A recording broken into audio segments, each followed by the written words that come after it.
Hello friends, welcome to XIS current affairs series का ये हमारा नेक्स्ट वीडियो है।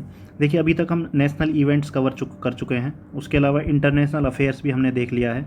कुछ जो इम्पोर्टेंट स्कीम्स होते हैं, इनिशिएटिव्स होते हैं गवर्नमेंट के, कोई ऐप लॉन्च हुआ है या फिर कोई और प्लेटफॉर्म वेबसाइट वगैरह लॉन्च हुई है, वो हम देख चुके हैं।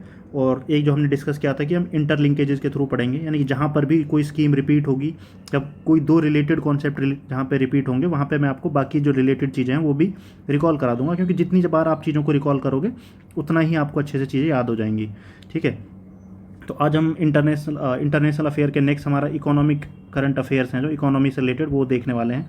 और देखते हैं, आज ट्राई करते हैं कि एक ही वीडियो में पूरा इकोनॉमिक्स कवर हो जाए, नहीं तो एक वीडियो और आ जाएगा इकोनॉमिक्स के लिए। तो आज का हमारा पहला टॉपिक है NPS वात्सल्य। देखिए, NPS मतलब नेशनल पेंशन स्कीम, और वात्सल्य वात्सल्य वर्ड जहाँ भी आ जाए ना आपको, इसका मतलब सिंपल होता है कि ये बचपन से रिलेटेड है। ठीक है, वात्सल्य मतलब बचपन से रिलेटेड है, बच्चों से रिलेटेड है।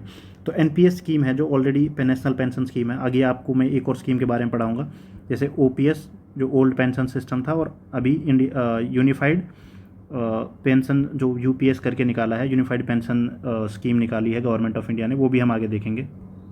NPS वात्सल्य में क्या हो रहा है ना कि जो पेरेंट्स हैं वो बचपन में ही अपने बच्चों के लिए क्या कर सकते हैं, एक NPS अकाउंट खुलवा सकते हैं। और जब बच्चे 18 साल से ऊपर हो जाएंगे तो वो चाहें तो उस NPS अकाउंट को रेगुलर अकाउंट में कन्वर्ट करा सकते हैं। तो एक पेंशन स्कीम है ये माइनर्स के लिए, जो कि पेरेंट्स खोलेंगे बच्चों के बिहाफ पे, और पेरेंट्स ही इसको मैनेज करेंगे।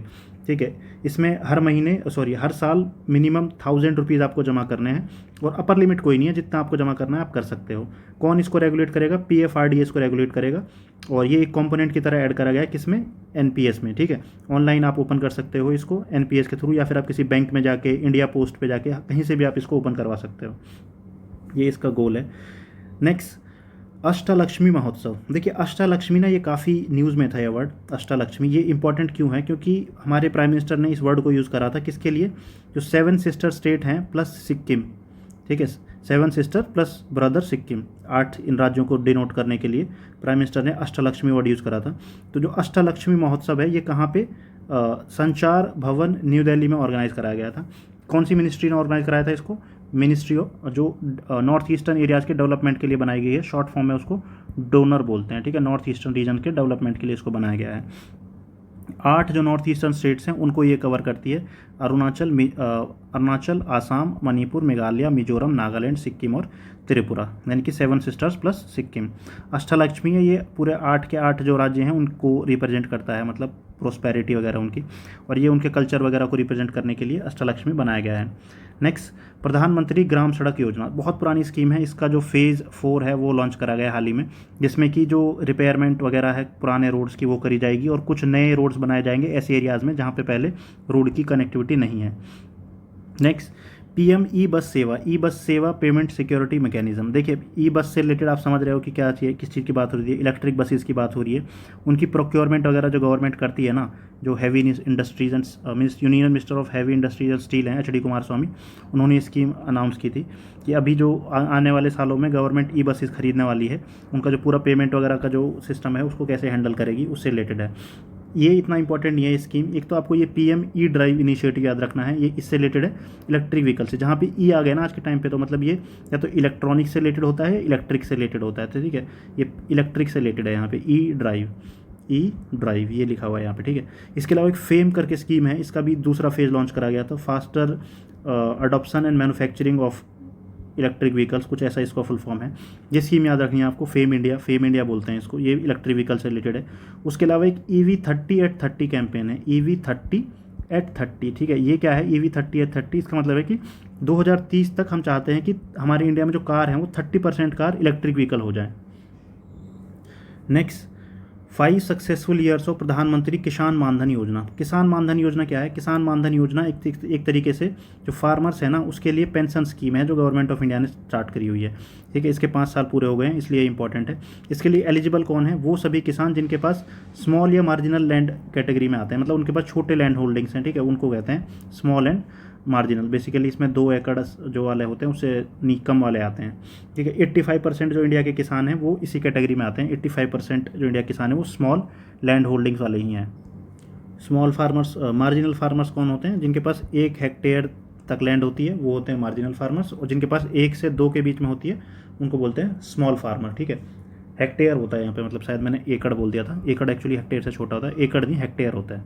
ठीक है, और ये पीएम किसान मानधन योजना है, इसमें मैक्सिमम 3,000 रुपये तक का पेंशन दिया जाता है, लेकिन ये कंट्रीब्यूशन बेस्ड स्कीम है, यानी कि जो किसान है उसको भी कंट्रीब्यूट करना पड़ेगा अगर उसको फाइनली इसका फ़ायदा लेना है तो। नेक्स्ट देखिए, पोषण माह हर साल मनाया जाता है, पोषण माह, और हर साल जो सितंबर का महीना होता है ना उसको पोषण माह की तरह मनाया जाता है। ये कोई नया नहीं है, इस साल ये हर बार मनाया जाता है। इस बार इसको कहाँ से स्टार्ट करा गया था? धार डिस्ट्रिक्ट, मध्य प्रदेश, और इसका जो थीम था वो था एक पेड़ माँ के नाम। इतना काफ़ी है। नेक्स्ट, टाटा ग्रुप ने एक अपनी सेमीकंडक्टर फैसिलिटी स्टार्ट करी है आसाम में। ठीक है, ये तो आपको याद रखना है। साथ में हमने एक करंट अफेयर और पढ़ा था इससे रिलेटेड। एक क्या था? टावर सेमीकंडक्टर नाम की एक इजराइल बेस्ड कंपनी है जो कहाँ पे अपना प्लांट लगा रही है? महाराष्ट्र में। ठीक है, इसके अलावा यूएस से भी हमारे साथ कोलैबोरेट कर रहा है ICET में। ICET क्या है? Initiative for critical and emerging technologies. ठीक है, इस तरीके से हम रिवाइज करते हुए चलेंगे पुराने करंट अफेयर भी, ताकि आपको होलिस्टिकली सारी चीज़ें याद रहें। ठीक है, और जो ये आसाम में टाटा कंपनी लगा रही है, ये इंडिया का पहला इंडिजीनियस सेमीकंडक्टर असेंबली और टेस्टिंग सेंटर है। यहाँ से हमारा गोल है कि हम कैसे आगे फ्यूचर में इनको एक्सपोर्ट भी कर सकते हैं। ठीक है, एक्सपोर्ट ओरिएंटेड हम बनाने वाले हैं अपनी इस इंडस्ट्री को। यूनिफाइड पेंशन स्कीम, जो भी मैंने ऊपर डिस्कस किया था, पहले हमारे यहाँ पे OPS था। ठीक है, OPS के बाद में हमारे पास क्या आया? NPS आया, और अभी हमारे पास क्या है? नया लॉन्च करा है UPS। UPS को अडॉप्ट करने वाली जो पहली स्टेट गवर्नमेंट बन गई है वो कौन सी है? महाराष्ट्र। ठीक है, UPS एक्चुअली वॉलंटरी है स्टेट गवर्नमेंट्स के लिए, उनकी मर्जी है, वो चाहे तो अडॉप्ट करें चाहे ना अडॉप्ट करें। ठीक है, लेकिन अभी वही है, जहाँ पे जो सेंटर में जिसकी सरकार है, अगर जिन स्टेट में उनकी सरकार है तो वो अडॉप्ट कर लेंगे, बाकी जो अपोजिशन है वो नहीं करेगी। यही होता है हर बार। तो ये सेंट्रल गवर्नमेंट के एम्प्लॉइज़ के लिए है, लेकिन स्टेट गवर्नमेंट भी चाहे तो अडॉप्ट कर सकती हैं। ये भी कंट्रीब्यूशन बेस्ड है, एम्प्लॉय को भी कंट्रीब्यूट करना पड़ेगा, एम्प्लॉयर को भी। एम्प्लॉय का कंट्रीब्यूशन 10% ऑफ बेसिक पे प्लस डियरनेस, यानी कि महंगाई भत्ता, और एम्प्लॉयर का 18.5% of basic salary plus dearness allowance. ठीक है, इसमें यह है कि आपके पास ऑप्शन होगा, मैंडेटरी नहीं है। जिसको NPS से स्विच करके इसमें जाना है वो जा सकता है, लेकिन अगर आप एक बार इससे स्विच करके NPS से इसमें चले गए नए UPS में, तो आप वापस नहीं आ सकते। ठीक है, Maharashtra became the first state to implement unified pension scheme. पहली स्टेट कौन गया? Maharashtra. Next, green tug transition program. Green tug transition क्या होता है? जो ग्रीन टग क्या होता है? टग पता होना चाहिए आपको, टग क्या होता है? टग क्या होता है? जो सुनने में तो ऐसा लग रहा है किसी से बांधने वाली चीज़ है, उसको टग बोलते हैं, लेकिन यहाँ पे टग का क्या मतलब है? ये एक छोटी सी ना बोट होती है। ठीक है, छोटी बोट होती है, एक शिप होती है जो बड़ी बड़ी बोट्स को ना हार्बर पे एडजस्ट करने में, रोकने में, खींचने में, उन सब चीज़ों में मदद करती है। लेकिन अभी क्या हुआ है कि एक ग्रीन टग मतलब ऐसी बोट्स बनाई जाएंगी जो मतलब इन्वायरमेंट फ्रेंडली होंगी। एक तरीके से आप समझ लो ये बिजली से चलने वाली हैं, इसलिए इनको ग्रीन टग बोला जा रहा है। आपको बेसिकली ये पता होना चाहिए कि टग होती क्या है। तो एक तरीके का सपोर्ट व्हीकल है जो हार्बर पे बड़ी बड़ी शिप्स को आगे पीछे करने में, स्टार्ट करने में और इन सब चीज़ों में हेल्प करता है। ठीक है, ये हमारा जो इनिशिएटिव है, इस की इनिशिएटिव अंडर पंचकर्मा संकल्प। पंचकर्मा संकल्प बेसिकली जो हमने ओवरऑल डिसाइड करा हुआ है ना, कैसे हम नेट जीरो अचीव करना चाहते हैं, वो सबसे रिलेटेड है। नेक्स्ट, राशन शॉप, इनको जन पोषण केंद्र नाम दिया जाएगा। मैं आपको पहले भी पढ़ाया है, क्या बताया था मैंने? फेयर प्राइसेस शॉप होती हैं, जो फेयर प्राइस शॉप होती है, FPS। कौन सी स्कीम के अंदर? PDS को कौन से एक्ट के अंदर रेगुलेट करा जाता है? नेशनल फूड सिक्योरिटी एक्ट, जो कि 2013 का है। ठीक है, 2013 का नेशनल फूड, उसके अंदर रेगुलेट करा जाता है। तो वहाँ पे जो फेयर प्राइस शॉप है, इसका नाम बदल के क्या कर दिया? जन पोषण केंद्र। जन पोषण केंद्र। ऐसे ही जन औषधि केंद्र भी होते हैं। ठीक है, जन औषधि केंद्र, जहाँ पे जेनरिक मेडिसिन मिलती हैं। Next, cabinet committee on economic affairs. Cabinet committee on economic affairs इस बहुत इंपॉर्टेंट कमेटी होती है, इसको हेड करते हैं प्राइम मिनिस्टर। ये वही कमेटी है एक्चुअली में जो MSP है ना, MSP उसको फाइनली अप्रूव करती है। MSP को बताता कौन है? Commission on agriculture cost and pricing, और इसको फाइनली अप्रूव करती है cabinet committee on economic affairs. तो हाल ही में इसने कुछ और इंपॉर्टेंट डिसीजन लिए हैं। क्या डिसीजन लिया है इसने? 8 हाईवे बनाए जाएंगे इंडिया में, वो उसके रिगार्डिंग इन्होंने बेसिकली अप्रूवल दिया है। ये 8 हाईवे बनाए जाएंगे, ये तो इंपॉर्टेंट नहीं है, लेकिन यहाँ एक टर्म लिखी हुई है, बिल्ट ऑपरेट ट्रांसफर मॉडल। ये आपको पता होना चाहिए ये मॉडल क्या होता है। इसमें क्या होता है ना कि जैसे मान लो या तो गवर्नमेंट या फिर गवर्नमेंट की कोई कंपनी उसको पहले बनाएगी, फिर उसको ऑपरेट करेगी। ऑपरेट मतलब उस पर टोल टैक्स वगैरह जो लगता है ना वो कलेक्ट करेगी, और एक टाइम के बाद जब उसको लगेगा कि उसकी मतलब जो उसमें खर्चा आया था वो उसका पूरा उसने कलेक्ट कर लिया है और प्रॉफिट वगैरह जो लेना था वो ले लिया है, उसके बाद वो उसको ट्रांसफ़र कर देंगे स्टेट गवर्नमेंट को या फिर किसी लोकल अथॉरिटी को। इसको बोलते हैं built operate transfer model. Next, state world fisheries and aquaculture. देखिए फिशरीज़ के बारे में ना आपको ये पता होना, पहली बात तो ये रिपोर्ट किसने लेके आई है? Food and agriculture organization, FAO, food and agriculture organization. ठीक है, FAO जो इसका हेडक्वार्टर कहाँ पे है? इटली में है इसका हेडक्वार्टर। ठीक है, रोम में। रोम को जिंदा रहने के लिए खाने की ज़रूरत पड़ती है, यानी कि फूड एंड एग्रीकल्चर ऑर्गेनाइजेशन कहाँ पे है, रोम में। ठीक है, इसका जो थीम था वो था ब्लू ट्रांसफॉर्मेशन इन एक्शन। इसके अलावा मैं आपको कुछ इंपॉर्टेंट फैक्ट बता देता हूँ। 75-25 ये आपको याद रखना है। इससे आपको दो चीज़ याद रखनी है। पहली तो ये 75-25 ये क्या है, जो हमारे इंडिया में फिशरीज़ का प्रोडक्शन होता है ना, उसमें 75% होता है जो वो इनलैंड फिशरीज से होता है, और जो 25 होता है वो मरीन फिशरीज से होता है। तो गवर्नमेंट का फोकस है कि कैसे इस मरीन है ना जो इसको हम बढ़ाएं इंडिया में।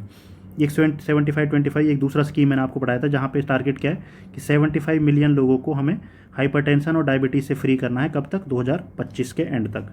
ये ठीक है, ऐसे मैं आपको लिंक करके बताता रहूँगा करंट अफेयर, ताकि आपका रिवीजन भी हो जाए और आप अच्छे से रिलेट करके याद भी कर पाओ। ये सोफिया रिपोर्ट जो ये स्टेट फूड से रिलेटेड रिपोर्ट है, इसमें आप देख सकते हैं कंट्री वाइज देखें तो सबसे ज़्यादा प्रोडक्शन कहाँ हो रहा है फिश वगैरह का, तो चाइना में होता है। दूसरे नंबर पे इंडिया, तीसरे पे इंडोनेशिया। कुछ टाइम पहले इंडोनेशिया इंडिया से आ गया था, अभी इंडिया आगे आ गया। ठीक है, next trade.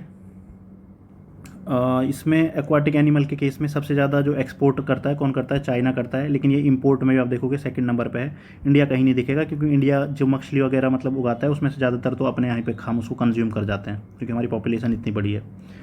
RBI launches जीसैक government security, जीसैक मतलब गवर्नमेंट सिक्योरिटी। ठीक है, इसमें कुछ इनिशिएटिव आरबीआई ने लॉन्च करे हैं, जैसे एक है प्रवाह पोर्टल। प्रवाह पोर्टल क्या है, ये बेसिकली अगर जो ऑथोराइजेशन और अप्रूवल लाइसेंस वगैरह लेना होता है ना, उस सारी प्रोसेस को ईजी कर देगा। आरबीआई के थ्रू आपसे कोई लाइसेंस वगैरह लेना है तो आप आसानी से ले सकते हो।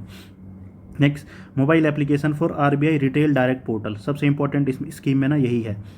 पहले क्या होता था ना, जो रिटेल इन्वेस्टर होते थे, रिटेल इन्वेस्टर कौन होता है, जैसे आम लोग, जैसे हम जैसे लोग हैं, हमें बोला जाता है रिटेल। हम जैसे हम स्टॉक मार्केट में हम शेयर खरीदते हैं ना, एक तो रिटेल इन्वेस्टर होता है जैसे हमारे जैसा, ठीक है, आम लोग। एक इंस्टीट्यूशनल इन्वेस्टर्स होते हैं जो बड़ी बड़ी कंपनियां होती हैं जो एक साथ बहुत सारा खरीद लेती हैं। रिटेल ये होता है कि मतलब 4 शेयर खरीदे, 10 शेयर खरीदे, वो रिटेल होता है। थोक में मतलब ऐसे बेचते हैं, ठीक है, और छोटा छोटा। तो रिटेल पहले क्या होता था, आरबीआई के साथ अलाउड नहीं था पहले डायरेक्ट कि रिटेल में आप गवर्नमेंट सिक्योरिटीज़ को खरीद सको। पहले गवर्नमेंट सिक्योरिटी ये बैंक हो गए, नॉन बैंकिंग फाइनेंशियल इंस्टीट्यूशन, ये सब खरीदते थे। लेकिन अभी आरबीआई ने अलाउ कर दिया है, और उसके लिए आरबीआई ने लॉन्च करा है ऐप, ठीक है, जो हेल्प करेगा गवर्नमेंट सिक्योरिटीज़ में। अगर आप इन्वेस्ट करना चाहते हो तो आरबीआई के साथ डायरेक्ट अकाउंट अपना ओपन करो और इन्वेस्ट करो।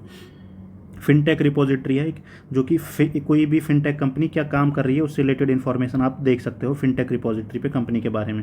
फिनटेक मतलब फाइनेंशियल टेक्नोलॉजीज़ में जो कंपनी डील करती है वो फिनटेक होती है, जैसे Muthoot Fincorp. EmTech repository, EmTech repository में क्या होगा, इसमें बेसिकली कौन सी बैंक और नॉन बैंकिंग कंपनीज़ वगैरह नई नई टेक्नोलॉजीज़ के ना अडॉप्ट कर रही है, जैसे artificial intelligence, machine learning, cloud computing, quantum computing, इनको कैसे अडॉप्ट कर रही हैं उससे रिलेटेड इन्फॉर्मेशन आपको एमटेक रिपोजिटरी में मिल जाएगी।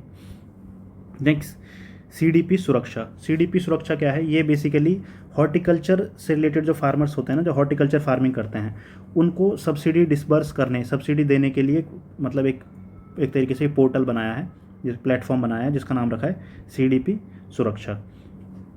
डिजिटल प्लेटफॉर्म है ये। यहाँ पे कुछ इंपॉर्टेंट कीवर्ड्स हैं जो एग्जाम में पूछे जा सकते हैं, ठीक है। ई रूपी वाउचर, ई रूपी वाउचर क्या है, देखिए पहले सरकार ना सब्सिडी देती थी, मान लो किसी चीज़ पे सरकार ने 1000 रुपये की सब्सिडी दी। अब सरकार ने सब्सिडी दी थी मान लो फर्टिलाइज़र खरीदने के लिए, लेकिन लोग क्या करते हैं ना, सब्सिडी ले लेंगे लेकिन इस 1000 रुपये से क्या पता क्या करेंगे, कुछ और खरीद लिया। किसी ने मान लो अपने फ़ोन खरीदने के लिए इस्तेमाल कर लिया 1000 रुपये को, लेकिन सरकार ने पैसा किस लिए दिया था, फर्टिलाइज़र के लिए।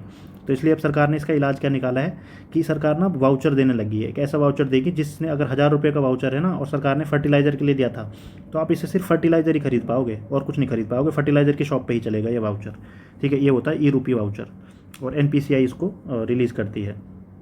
इसके अलावा इसको इंटीग्रेट करा जाएगा पीएम किसान के साथ में। पीएम किसान क्या है, पीएम किसान वो है जहाँ पे 6000 रुपये दिए जाते हैं किसानों को 3 इंस्टॉल्स में, 3 इंस्टॉलमेंट में ही पैसे दिए जाते हैं 2-2000 रुपये करके। Next, Bharat tax. ये TAX वाला टैक्स नहीं है, TEX है, ठीक है। ये है टेक्सटाइल वाला टैक्स, ठीक है। भारत मंडपम में ये हुआ था। ये इसका जो थीम था वो था celebrating India's textile heritage and global leadership. इससे रिलेटेड एक चीज़ और आप याद रख सकते हो, विजियो NXT, ये हमने पढ़ा था पिछले लेक्चर में अपने। ये क्या था, ये एक AI एक तरीके से बॉट है जो कि फैशन में फोरकास्टिंग करेगा कि आगे फैशन कैसे बदलने वाला है, कौन सा फैशन चलने वाला है, उसकी फोरकास्टिंग करेगा विजियो नेक्स्ट। नेक्स्ट हम देखते हैं अपना अटल सेतु, देखिए अटल सेतु को इनॉग्रेट करा था नरेंद्र मोदी जी ने कुछ टाइम पहले ही। कहाँ पे? महाराष्ट्र में। ये एक बेसिकली ना इंडिया का लार्जेस्ट ब्रिज बन गया है। ये 21.8 किलोमीटर लंबा है। ये इंपॉर्टेंट है, ये क्वेश्चन पूछा जा सकता है। अटल सेतु काफ़ी न्यूज़ में भी था क्योंकि काफ़ी महंगा इसके ऊपर टोल टैक्स वगैरह लगाया गया था, इसलिए न्यूज़ में भी आया था ये। पूरा नाम है इसका अटल बिहारी वाजपेयी सेवरी नाहवा शेवा अटल सेतु। नाहवा शेवा क्या है? ये पोर्ट है, ठीक है, वहाँ तक जाता है ये। इसको मुंबई ट्रांस हार्बर लिंक भी बोलते हैं। पहले इसको यही नाम था, मुंबई ट्रांस हार्बर लिंक। अब इसका नाम दे दिया अटल बिहारी वाजपेयी सेवरी नाहवा शेवा अटल सेतु। महाराष्ट्र में है ये, मुंबई को नवी मुंबई वाले एरिया से कनेक्ट करता है। टोटल जो इसका लेंथ है वो 21.8 किलोमीटर है। इंडिया का लॉन्गेस्ट सी ब्रिज भी है ये, और ओवरऑल भी लॉन्गेस्ट ब्रिज है इंडिया का ये। नेक्स्ट, प्रधानमंत्री सूर्योदय योजना। ये भी देखो रिपीट है, हमने पहले ही पढ़ी है कि कैसे 300 यूनिट बिजली फ्री प्रोवाइड की जाएगी। गवर्नमेंट टारगेट कर रही है कि 1 करोड़ लोगों के घर में सोलर रूफटॉप लगाए जाएं, तो वही स्कीम है ये, ठीक है, प्रधानमंत्री सूर्योदय योजना।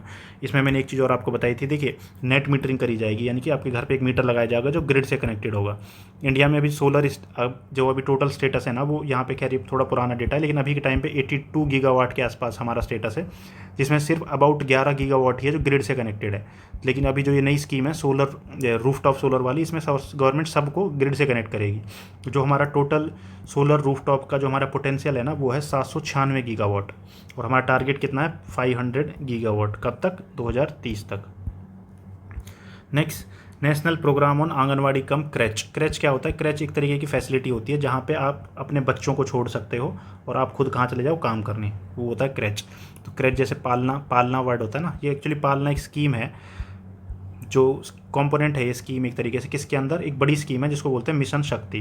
गवर्नमेंट ने क्या करा था अभी कुछ साल पहले? मिशन शक्ति लॉन्च करा था, जिसमें एक अम्ब्रेला स्कीम बना दी थी, जिसके अंदर बाकी की सारी छोटी छोटी स्कीम्स को डाल दिया था। तो उसी के अंदर ये पालना नाम से कंपोनेंट डाला है गवर्नमेंट ने, ठीक है। Ministry of women and child development का है ये। आप यहाँ देखोगे मिशन शक्ति के अंदर एक कॉम्पोनेंट है ये पालना के नाम से, पालना स्कीम। तो ये किससे रिलेटेड है? क्रेच बनाए जाएंगे, किसके लिए? बच्चों के लिए, ताकि जो वुमेन एम्प्लॉय हैं वो अपने बच्चों को वहाँ छोड़ के जा सकें इंडिया में, क्योंकि आपको पता है पैट्रियार्किकल सोसाइटी है, और जो बच्चों का ध्यान रखने की जो जिम्मेदारी वो किसकी होती है? मदर की। तो एक जो लेबर कोड्स आए थे कुछ साल पहले हमारे इंडिया में 2020 में, उन लेबर कोड्स में भी यही था, उसमें भी ये प्रोविज़न था कि क्रेच वगैरह बनाए जाएंगे इंडिया में। और जो अब की बार बजट आया है हमारा लेटेस्ट, जो सबसे 2024 का बजट है, उसमें भी गवर्नमेंट ने बोला था कि क्रेच बनाए जाएंगे ऐसे इलाकों में जहाँ पे वुमेन काम करने जाती हैं। तो मल्टीपल तरह से आप इसको लिंक करके देख सकते हो। पालना स्कीम वेरी इंपॉर्टेंट, ठीक है, ये काफ़ी चांस हैं इसके पूछे जाने के। यहाँ पे ये बताया है पालना स्कीम, ये फाइनेंस कमीशन ने भी रिकमेंड करा था, ठीक है, इस चीज़ को। Next, MSME ministry launches 3 schemes under RAMP program. ये रैम्प प्रोग्राम है ना, इंडिया ने लॉन्च करा था ये वर्ल्ड बैंक के साथ मिलके, रैम्प प्रोग्राम, ठीक है। इसमें बेसिकली जो एमएसएमई है उसकी ओवरऑल परफॉर्मेंस को इन्हांस करने के लिए ये प्रोग्राम है, एमएसएमईज़ की परफॉर्मेंस को बेहतर करने का रैम्प प्रोग्राम। रैम्प प्रोग्राम के अंदर 3 स्कीम आई हैं। एक है MSME gift scheme. MSME gift scheme में क्या होगा?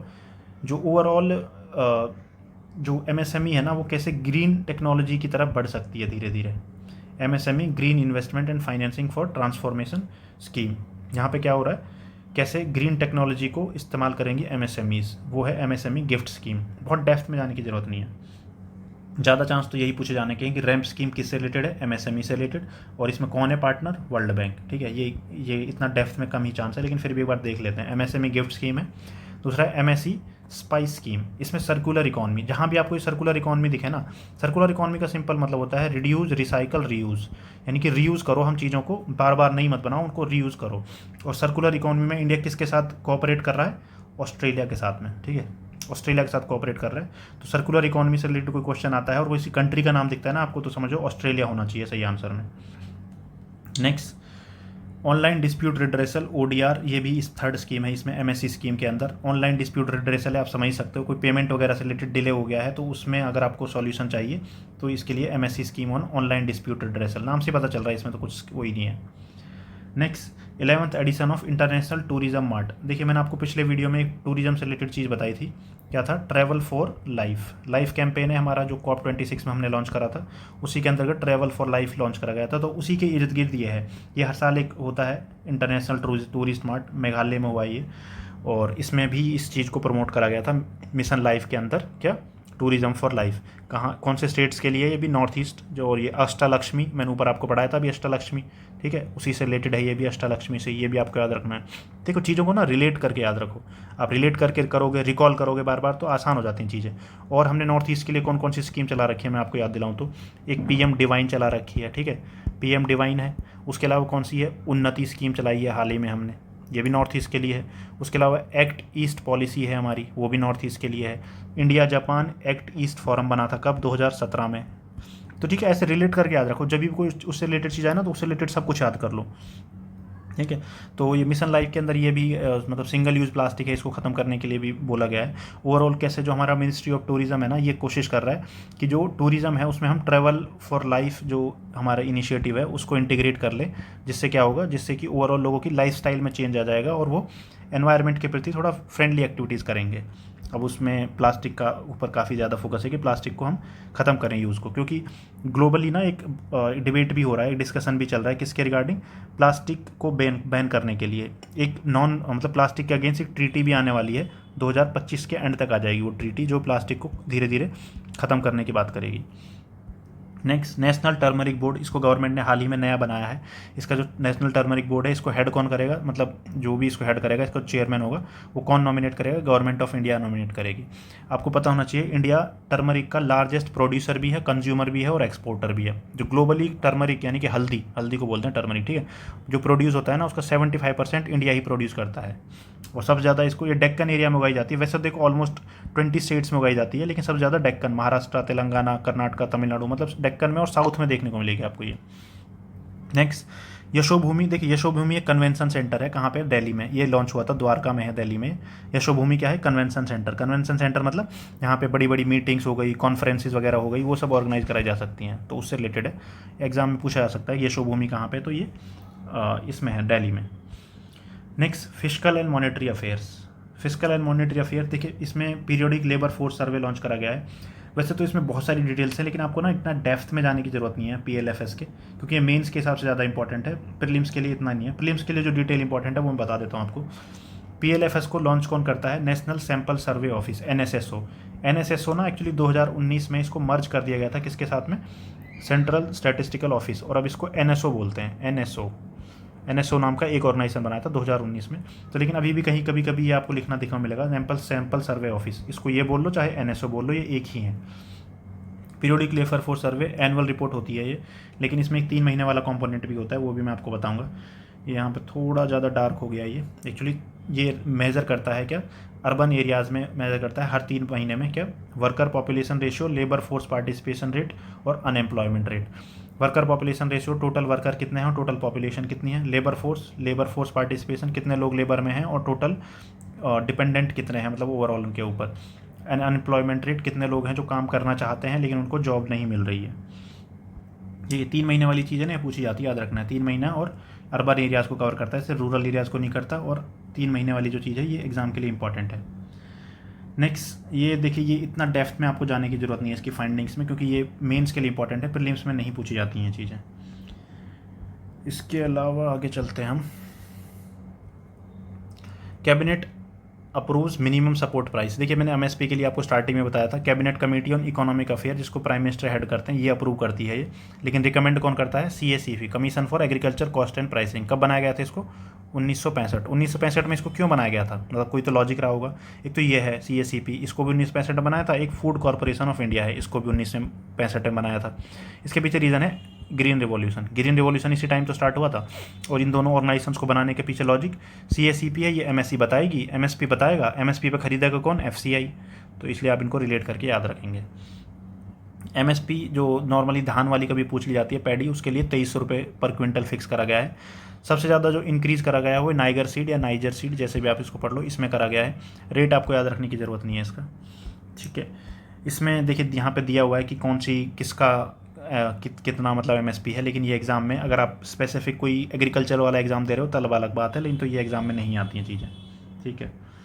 Next, India's export performance in 2023-24। इसमें कुछ क्वेश्चन है जो एग्ज़ाम में पूछे जा सकते हैं। इंडिया का जो ओवरऑल आप देखोगे मार्केट जहाँ पे इंडिया एक्सपोर्ट कर रहा है वो आप जैसे आपको देखोगे यूएसए है, यूएई है, यहाँ पे हम देखने को मिला है हम ज़्यादा एक्सपोर्ट करते हैं। वैसे एक्सपोर्ट डेस्टिनेशन में हमारा यूएसए सबसे ऊपर आता है, फिर यूएई आता है और थर्ड नंबर पे नीदरलैंड्स आता है, ठीक है। और यहाँ पे ये ओवरऑल मतलब रिलेटिव टर्म्स में लिखा हुआ है, तो क्योंकि चाइना में जो हम एक्सपोर्ट करते हैं वैसे हमारा एक्सपोर्ट चाइना के लिए बहुत कम है, लेकिन उसमें उछाल देखने को मिल रहा है, लेकिन वो फिर भी बहुत कम है आप कंपेयर करोगे इस चीज़ से कि हम चाइना से इम्पोर्ट कितना करते हैं। मर्चेंडाइज एक्सपोर्ट में ओवरऑल थोड़ा डिक्लाइन देखने को मिला है 3% का, इतना इंपॉर्टेंट नहीं है। सर्विस एक्सपोर्ट हमारा हर बार बढ़ता ही है, तो इसमें भी याद रखने वाली कोई चीज़ नहीं है, आपको पता ही होगा हमारे इंडिया में सर्विस इंडस्ट्री बहुत इंपॉर्टेंट है। UAE emerging as the largest export market, सबसे ज़्यादा एक्सपोर्ट हम कहाँ कर रहे हैं, UAE emerging as the largest export market follow by significance. ये actually in terms of incremental लिखा हुआ है, ये एब्सोलूट टर्म्स में नहीं है, ठीक है। एब्सोलूट में तो यूएसए ही है सबसे बड़ा मार्केट है जो हमारा। Next spikes were observe in export, ये इतना इंपॉर्टेंट नहीं है। इसके अलावा ये चीज़ थोड़ा इंपॉर्टेंट है, हो सकता है स्टेटमेंट बेस्ड क्वेश्चन में डाल दी जाए कि India is following diversified market penetration. देखिए जब हम एक्सपोर्ट करते हैं ना तो हम एक्सपोर्ट बहुत अलग अलग कंट्रीज़ को करते हैं और बहुत अलग अलग सामान करते हैं, लेकिन जब हम इंपोर्ट करते हैं ना तो वो हम कुछ ही 8, 10, 12 कंट्री हैं जिससे हमारा 60% इम्पोर्ट होता है, और कुछ लिमिटेड चीज़ें हैं जैसे ऑयल वगैरह है, ये सब हम ज़्यादा इंपोर्ट करते हैं। ऑयल हो गया, टेक्निकल चीज़ें हो गई, ये इंपोर्ट करते हैं हम। जबकि हम एक्सपोर्ट करते हैं, देखिए एक्सपोर्ट करते हैं हम प्राइमरी और सेकेंडरी इंडस्ट्री की चीज़ें, लेकिन जब हम इंपोर्ट करते हैं तो उसमें सेकेंडरी जो सेक्टर है ना और टर्सरी सेक्टर है, टर्सरी की भी कम करते हैं इंपोर्ट, सेकेंडरी सेक्टर की चीज़ें हम ज़्यादा इंपोर्ट करते हैं। नेक्स्ट हम यहाँ पे, ये इतना इंपॉर्टेंट नहीं है।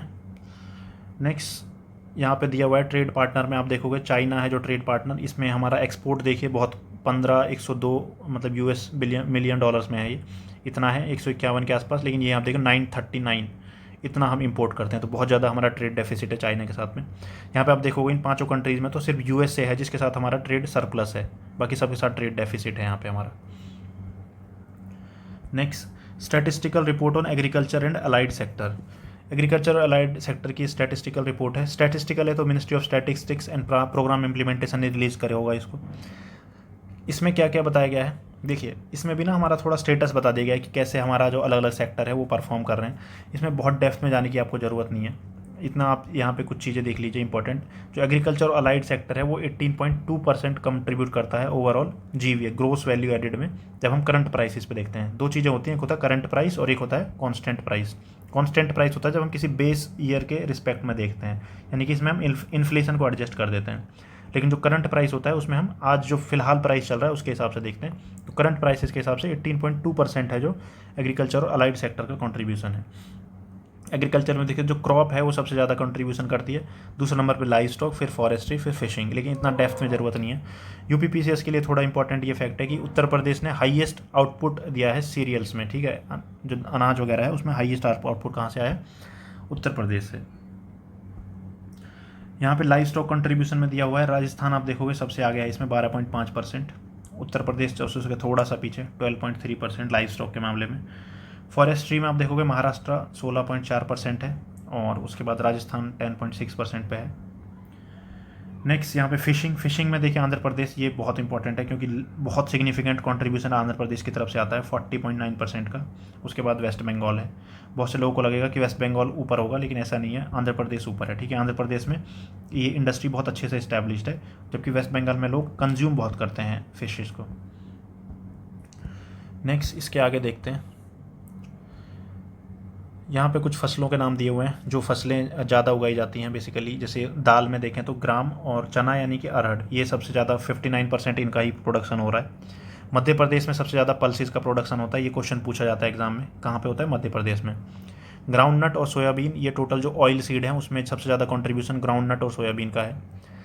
इसके अलावा मिलेट्स आप देखोगे, मिलेट्स और जो मोटा अनाज वगैरह है वो कहाँ उगाया जाता है, महाराष्ट्र, गुजरात, राजस्थान, मध्य प्रदेश, इन एरियाज़ में आपको देखने को मिलेगा। और ऑयल सीड में भी ये काफ़ी फेमस है। ऑयल सीड जो नियरली जो 2/3 ऑयल सीड है हमारा वो यहीं से आता है, गुजरात, महाराष्ट्र एरिया में काफ़ी ज़्यादा ऑयल सीड उगाया जाता है। शुगर केन के मामले में देखोगे उत्तर प्रदेश सबसे आगे है, ठीक है। ऑलमोस्ट 40% जो इंडिया का आउटपुट है शुगर का वो कहाँ से आता है, उत्तर प्रदेश से आता है। और इसके अलावा एक रिलेट करके याद रखते हो, जो देखिए जो हम एथेनॉल ब्लेंडिंग प्रोग्राम चल रहा है ना हमारा, जो जिसमें हम 20% एथेनॉल ब्लेंडिंग करना चाहते हैं, किसमें, गैसोलीन यानी कि पेट्रोल में, कब तक, 2025 तक। इसमें भी ना सबसे ज़्यादा आगे उत्तर प्रदेश है, क्योंकि इथेनॉल बनाने के लिए शुगर केन का इस्तेमाल करा जाता है और शुगर केन सबसे ज़्यादा कहाँ होता है, यूपी में, इसलिए यूपी इसमें भी आ गया, दोनों चीज़ों में आ गए। तो ऐसे जो रिलेट करके जिन चीज़ों को याद रख सकते हैं ना, वो आप रिलेट करके भी याद रखा करो। Provisional estimate for annual of annual GDP 2023-24 किसने रिलीज़ करा, एनएसओ ने। मैंने आपको बताया था ना, ये अभी एक्चुअली एनएसओ ही है जो काम करता है, इसके अंदर वो पार्ट हैं सीएसओ और वो जो एनएसएसओ है उनको मर्ज कर देगा। तो 2019 में रियल जीडीपी एस्टिमेट जो इन्होंने बताया था वो था 8.2%, नॉमिनल जीडीपी इन्होंने बताया है 9.6%। ये क्वेश्चन भी बहुत कम आते हैं एग्जाम में इस तरीके से भी, ठीक है। ये इतना आपको एक बार आपको इनको पढ़ लीजिएगा, बाकी इतना डेप्थ में मतलब क्वेश्चन नहीं आते हैं प्रीलिम्स में, रेयरली, बहुत रेयरली ऐसा कोई क्वेश्चन आता है प्रीलिम्स में। तो रियल जीवीए ग्रो करा है हमारा 7.2% से। रियल जीडीपी यहाँ पे ये एस्टिमेट्स दिए हुए हैं, क्योंकि ये चेंज होते रहते हैं एस्टिमेट ना, तो एग्जाम में इनके पूछे जाने के बहुत कम चांसेस होते हैं। रियल जीडीपी या फिर कांस्टेंट प्राइसेस, ये मैं आपको एक्सप्लेन कर चुका हूँ ऑलरेडी। नॉमिनल जीडीपी यानी कि करंट प्राइस मतलब इन्फ्लेशन इसमें इंक्लूडेड होता है, और रियल जीडीपी में इन्फ्लेशन हटा देते हैं। यहाँ पे ये थोड़ा इंपॉर्टेंट है, सेक्टर वाइज दे रखा है यहाँ पे। सेक्टर वाइज आप देखोगे तो कंट्रीब्यूशन, देखिए सर्विस सेक्टर हमारे इंडिया में ऑलमोस्ट 50% कंट्रीब्यूट करता है, तो वहाँ पे इसमें छोटे हिस्से में तोड़ा हुआ है इसको। ये भी सर्विस सेक्टर का ही कंपोनेंट है 23% वाला। ये 15% है जो ये भी सर्विस सेक्टर से है, और ये भी सर्विस सेक्टर का, ये तीनों मिला के सर्विस सेक्टर है। मैन्युफैक्चरिंग सिर्फ 14% है। एग्रीकल्चर लाइफ स्टॉक वो हमने ऊपर भी देखा था, अभी कितना था 18%, ठीक है, यहाँ पर दिया हुआ है। माइनिंग एंड क्वारिंग ये 2% है। बाकी कंस्ट्रक्शन 9% है। इलेक्ट्रिसिटी एंड गैस ये 2% है, ठीक है। आपको कम से कम मैन्युफैक्चरिंग और एग्रीकल्चर पता होना चाहिए। सर्विस तो पता ही होता है सबको, एग्रीकल्चर कितना 18, मैन्युफैक्चरिंग 14, लेकिन टोटल सेकेंडरी जो हमारा ओवरऑल देखेंगे ना तो वो लगभग 27 के आसपास पड़ता है, लेकिन यहाँ पे तोड़ा हुआ है इसको भी, ठीक है। मैन्युफैक्चरिंग अलग हो गया, कंस्ट्रक्शन अलग हो गया। इसके आगे देखते हैं हम आरबीआई की। देखिए मॉनेटरी पॉलिसी कमेटी है, ये एक स्टैट्यूटरी बॉडी है, कौन से एक्ट के अंदर, आरबीआई एक्ट के अंदर। और हाल ही में इसकी मीटिंग होती रहती है साल में लगभग 4 बार, मतलब आपको देखने को मिलेंगे, ये मिलते हैं, ज़्यादा बार भी कर सकते हैं करना चाहें तो। आरबीआई के गवर्नर कौन है, शक्तिकांत दास। रेपो रेट इन्होंने कितना डिसाइड करा है, 6.5%, ठीक है। रेपो रेट, रेपो का मतलब होता है रीपरचेज एग्रीमेंट। बेसिकली जो आरबीआई होती है वो गवर्नमेंट सिक्योरिटीज़ बेचती है, ठीक है। जब आरबीआई गवर्नमेंट सिक्योरिटीज़ बेचेगी तो मतलब क्या होगा कि आरबीआई है जो वो, अगर कोई गवर्नमेंट सिक्योरिटी आरबीआई से ले रहा है, खरीद रहा है, तो आरबीआई को क्या करेगा, पैसे देगा आरबीआई को, ठीक है। यानी कि पैसे आरबीआई के पास आ रहे हैं। जब पैसे आरबीआई के पास आएंगे तो मतलब मार्केट से पैसा आरबीआई के पास जा रहा है, मतलब मार्केट में कम हो जाएगा। मार्केट में पैसा कम होगा तो डिमांड कम हो जाएगी और इन्फ्लेशन नीचे आ जाएगा। इसलिए जब मार्केट में पैसा बढ़ता है तो डिमांड बढ़ती है और इन्फ्लेशन बढ़ता है, ठीक है। मॉनेटरी पॉलिसी कमेटी मैंने आपको बता दिया।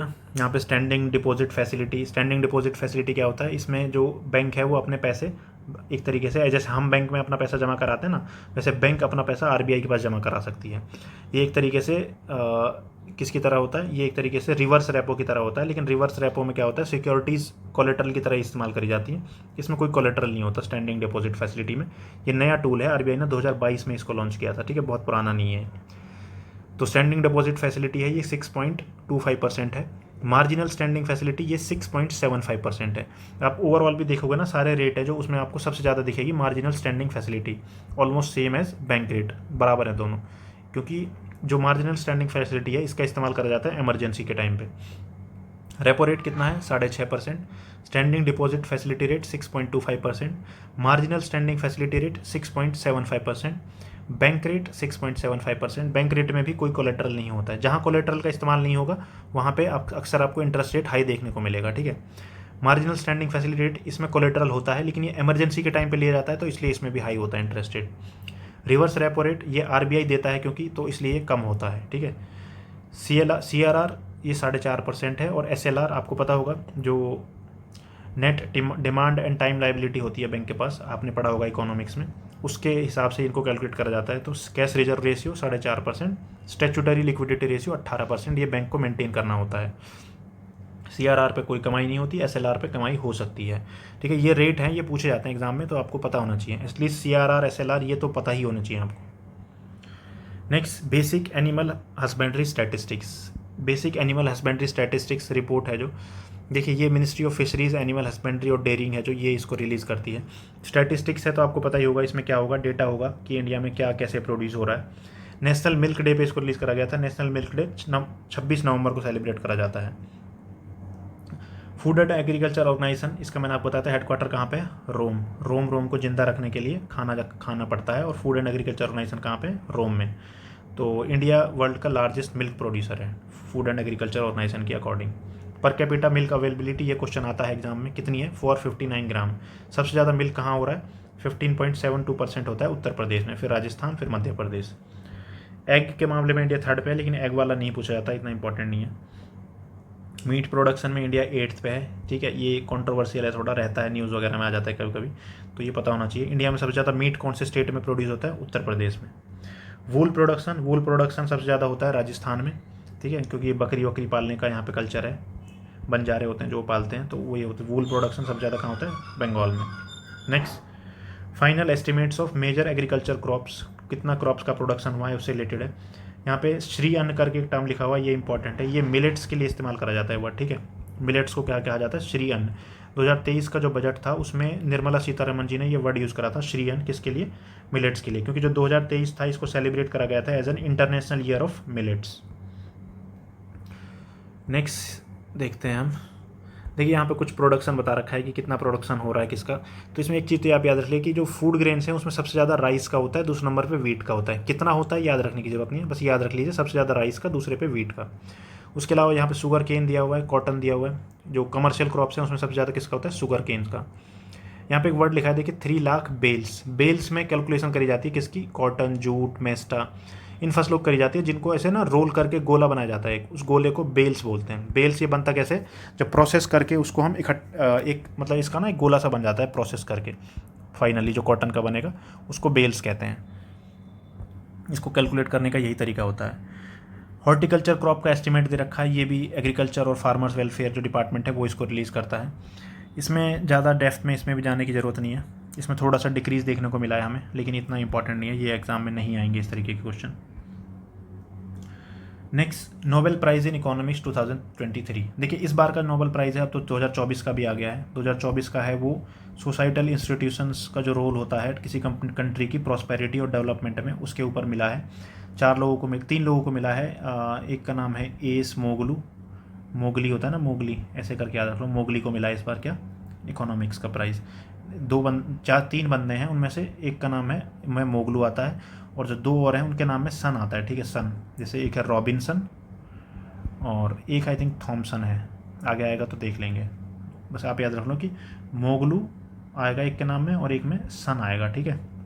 इस तरह के मोगलू बेटे को मिला है क्या, इकोनॉमिक्स का नोबेल प्राइज़ 2024 का इस बार का। लेकिन 2023 का किसको मिला था, क्लॉडिया गोल्डलिन। इन्होंने बेसिकली वुमेन का लेबर मार्केट में क्या रोल है, कैसे कैसे इवॉल्व हुआ है, उससे रिलेटेड काम किया था, बस इतना याद रखना है आपको। क्लॉडिया गोल्डिन को मिला था किस चीज़ के लिए, वुमेन से रिलेटेड इन्होंने काम किया था, for having advanced our understanding of women's labour market outcome. Labour market में वुमेन का जो रोल है वो इन्होंने उसके ऊपर बेसिकली इन्होंने काफ़ी काम किया। इसने ये बताया है कि पहले जो सोसाइटी होती थी ना उसमें वुमेन काफ़ी एक्टिव होती थी, लेकिन समय के साथ वुमेन का जो रोल है वो नीचे आता गया, लेकिन फिर धीरे धीरे वो ऊपर जा रहा है ग्राफ। तो यू शेप में एक तरीके से ग्राफ इन्होंने बना के दिखाया था, यू शेप है जो वुमेन का पार्टिसिपेशन है लेबर फोर्स में उसका, पहले ज़्यादा था फिर धीरे धीरे कम हुआ, अब वापस बढ़ रहा है। रिपोर्ट इंडेसेस यहाँ पे कुछ दिए हुए हैं। Economic case for investment in well being of adolescent. देखिए ये एडोलेसेंट से रिलेटेड रिपोर्ट आई है। एडोलेसेंट क्या होता है, एडोलेसेंट एक तरीके से एज ग्रुप है 10 साल से 19 साल के बच्चों का, ठीक है, एनसीईआरटी में भी दिया हुआ है ये। Ministry of health and family वेयर का रिपोर्ट है ये, नाम है इसका economic case for investment in wellbeing of adolescent. क्योंकि एडोलेसेंट है जो ये बच्चे हैं, जब हम इनमें इन्वेस्टमेंट करेंगे, इनकी देखभाल अच्छे से करेंगे, ये पढ़ेंगे लिखेंगे, यही तो देश का फ्यूचर है, तो इंपॉर्टेंट है ये। फर्टिलिटी रेट है वो डिक्लाइन हो रहा है एडोलेसेंट के अंदर, ठीक है। ओवरऑल इंडिया में भी फर्टिलिटी रेट नीचे आ रहा है। जो कुछ रिपोर्ट्स हैं जो बोलती हैं इंडिया का फर्टिलिटी रेट 2.1 है, कुछ बोलती हैं 2.0 है, ठीक है। तो ये 2.1 होता है ना जो ये रिप्लेसमेंट लेवल होता है, मतलब इतनी अगर इससे नीचे फर्टिलिटी रेट जाएगी तो पॉपुलेशन घटने लग जाएगी। पॉपुलेशन सस्टेन करने के लिए 2.1 का फर्टिलिटी रेट चाहिए होता है। नेक्स्ट, ये आप कुछ चीज़ें यहाँ दी हुई हैं लेकिन ये इतना रेलेवेंट नहीं है, फिर भी आप एक बार मेंस वगैरह में ज़्यादा इंपॉर्टेंट रहती हैं ऐसी डिटेल कि जो फेटल एक्सीडेंट हो रहे हैं, मतलब एक्सीडेंट डेथ्स हैं वो एडोलेसेंट्स में वो बढ़ रही हैं, 22% का इंक्रीज़ देखने को मिला है। इसके अलावा जो अगर टाइम पे हम एक्शंस लेते हैं इसमें, तो समय के साथ एक्शन लेने से क्या फ़ायदा होगा, जो एक्सीडेंट्स वगैरह हैं वो कम होंगे, जो हमारे ओवरऑल इकोनॉमी है उसमें कंट्रीब्यूट कर सकता है एडोलेसेंट, और उसकी कंट्रीब्यूशन से क्या फ़ायदा मिलेगा, जो जीडीपी है उसमें 10.1% का एनुअल जीडीपी में फ़ायदा हो सकता है। इसके अलावा चाइल्ड मैरिज हैं, ये भी इंडिया में धीरे धीरे कम हो रही हैं, ये बोला गया है इस रिपोर्ट में। तो नॉर्मल है, ये मेंस वगैरह में ज़्यादा काम की होती हैं आंसर्स में लिखने के लिए चीज़ें। RBI report on currency and finance, इसका जो थीम था वो था इंडियाज़ डिजिटल रिवॉल्यूशन। इसमें कुछ इंपॉर्टेंट डिटेल्स हैं जो एग्जाम में आ सकती हैं, जैसे कि इंडिया लार्जेस्ट इकोसिस्टम है इंडिया में पेमेंट्स का, इतना पेमेंट्स कहीं नहीं करी जाती जितनी इंडिया में करी जाती हैं, ठीक है। पहले पर रैंक करता है इंडिया बायोमेट्रिक बेस्ड आइडेंटिफिकेशन और रियल टाइम पेमेंट वॉल्यूम में, यानी कि आधार बेस्ड पेमेंट सिस्टम है जो हमारा, और जो पेमेंट जैसे यूपीआई है वो ऐसा दुनिया में कहीं भी नहीं है इतना लार्ज स्केल पे। टेलीकॉम सब्सक्राइबर के केस में इंडिया दूसरे नंबर पे है, सबसे ज़्यादा जो टेलीकॉम सब्सक्राइबर है हुए हैं वो उसमें हम दूसरे नंबर पे आते हैं। और रेमिटांसेस का भी बताया हुआ है, ऑल दो रेमिटांसेस हम आगे भी आएंगे जब वर्ल्ड बैंक से रिलेटेड आएगा। इसमें 2023 का डेटा दे रखा है, लेकिन 2024 का डेटा भी आ गया है इसका, ठीक है। माइग्रेशन रिपोर्ट जो रिलीज़ करता है वर्ल्ड बैंक, उसमें इसका डेटा दिया जाता है। इसमें इंडिया का दे रखा है यहाँ पे 115 बिलियन के आसपास। आपको याद रखना है ये 115 तो नहीं पूछा जाएगा। रैंक 1 पे इसमें इंडिया है, रैंक 2 पे मैक्सिको है, और रैंक 3 पे इसमें चाइना है, ठीक है। एफडीआई लैंडस्केप, देखिए एफडीआई में बहुत ज़्यादा गिरावट आई देखने को मिली है हमने, 35%। देखिए यहाँ पे 35% बता रखा है, लेकिन एक दूसरी रिपोर्ट भी आई थी जिसने बोला था कि इंडिया की जो एफडीआई है वो 45% यानी 40% के आसपास नीचे गिर गई है, तो ये भी इंपॉर्टेंट है। लेकिन जो ग्लोबल एफडीआई है वो 2 से 3% के नीचे उसमें डाउनवर्ड हमें शिफ्ट देखने को मिला था, लेकिन इंडिया का बहुत ज़्यादा डाउनवर्ड हो गया है 35%, और उससे भी ज़्यादा इन्वेस्टमेंट का कॉन्ट्रैक्शन हमें देखने को मिला है। नेक्स्ट की हाईलाइट यहाँ पे दे रखे हैं, बता रखा है कि fell to a 5 year low, 44 billion US dollar का हमें टोटल एफडीआई आया है, जो कि बहुत कम है। इसके पीछे रीज़न बताया जा रहा है कि जो लोग हैं वो अपना पैसा निकाल के वापस अपनी कंट्री में जा रहे हैं, क्योंकि उनकी कंट्री में अच्छा खासा इंटरेस्ट रेट वगैरह उनको देखने को मिल रहा है। आपको पता होगा, देखिए एफडीआई एक तो है जो फिजिकल एसेट में आती है, एक ना इंडिया में अगर किसी कंपनी में कोई बाहर की जो लोग हैं वो फॉरेन इंस्टीट्यूशनल इन्वेस्टर्स होते हैं ना, अगर उसने किसी कंपनी में 10% से ज़्यादा का शेयर खरीद लिया तो उसको भी एफडीआई मान लिया जाता है। खास करके इस वाले एफडीआई में ना बहुत ज़्यादा गिरावट देखने को मिली है, इस वजह से ये इतना ड्रॉप देखने को मिला है हमें। इसके अलावा सबसे ज़्यादा इन्वेस्टमेंट हमारे इंडिया में कहाँ से आ रही है, देखिए सबसे ज़्यादा इन्वेस्टमेंट हमारे यहाँ पे ना 3 जगह से आती है। इस बार टॉप पे है सिंगापुर, दूसरे पे है मॉरिशस, और फिर होता है यूनाइटेड स्टेट्स। ये 3 कंट्री हैं जो सबसे ज़्यादा कंट्रीब्यूट करती हैं हमारे इंडिया में एफडीआई में। वर्ल्ड ड्रग रिपोर्ट, मैंने आपको पहले बताया था इंडिया को ड्रग फ्री बनाने का हमारा टारगेट कब तक का है, 2047 का। तो जून 26 को international day against drug abuse and illicit trafficking मनाया जाता है। यूनाइटेड नेशंस का ऑफिस है जो drug and crime centre, office on drug and crime, ये रिलीज़ करता है इस रिपोर्ट को।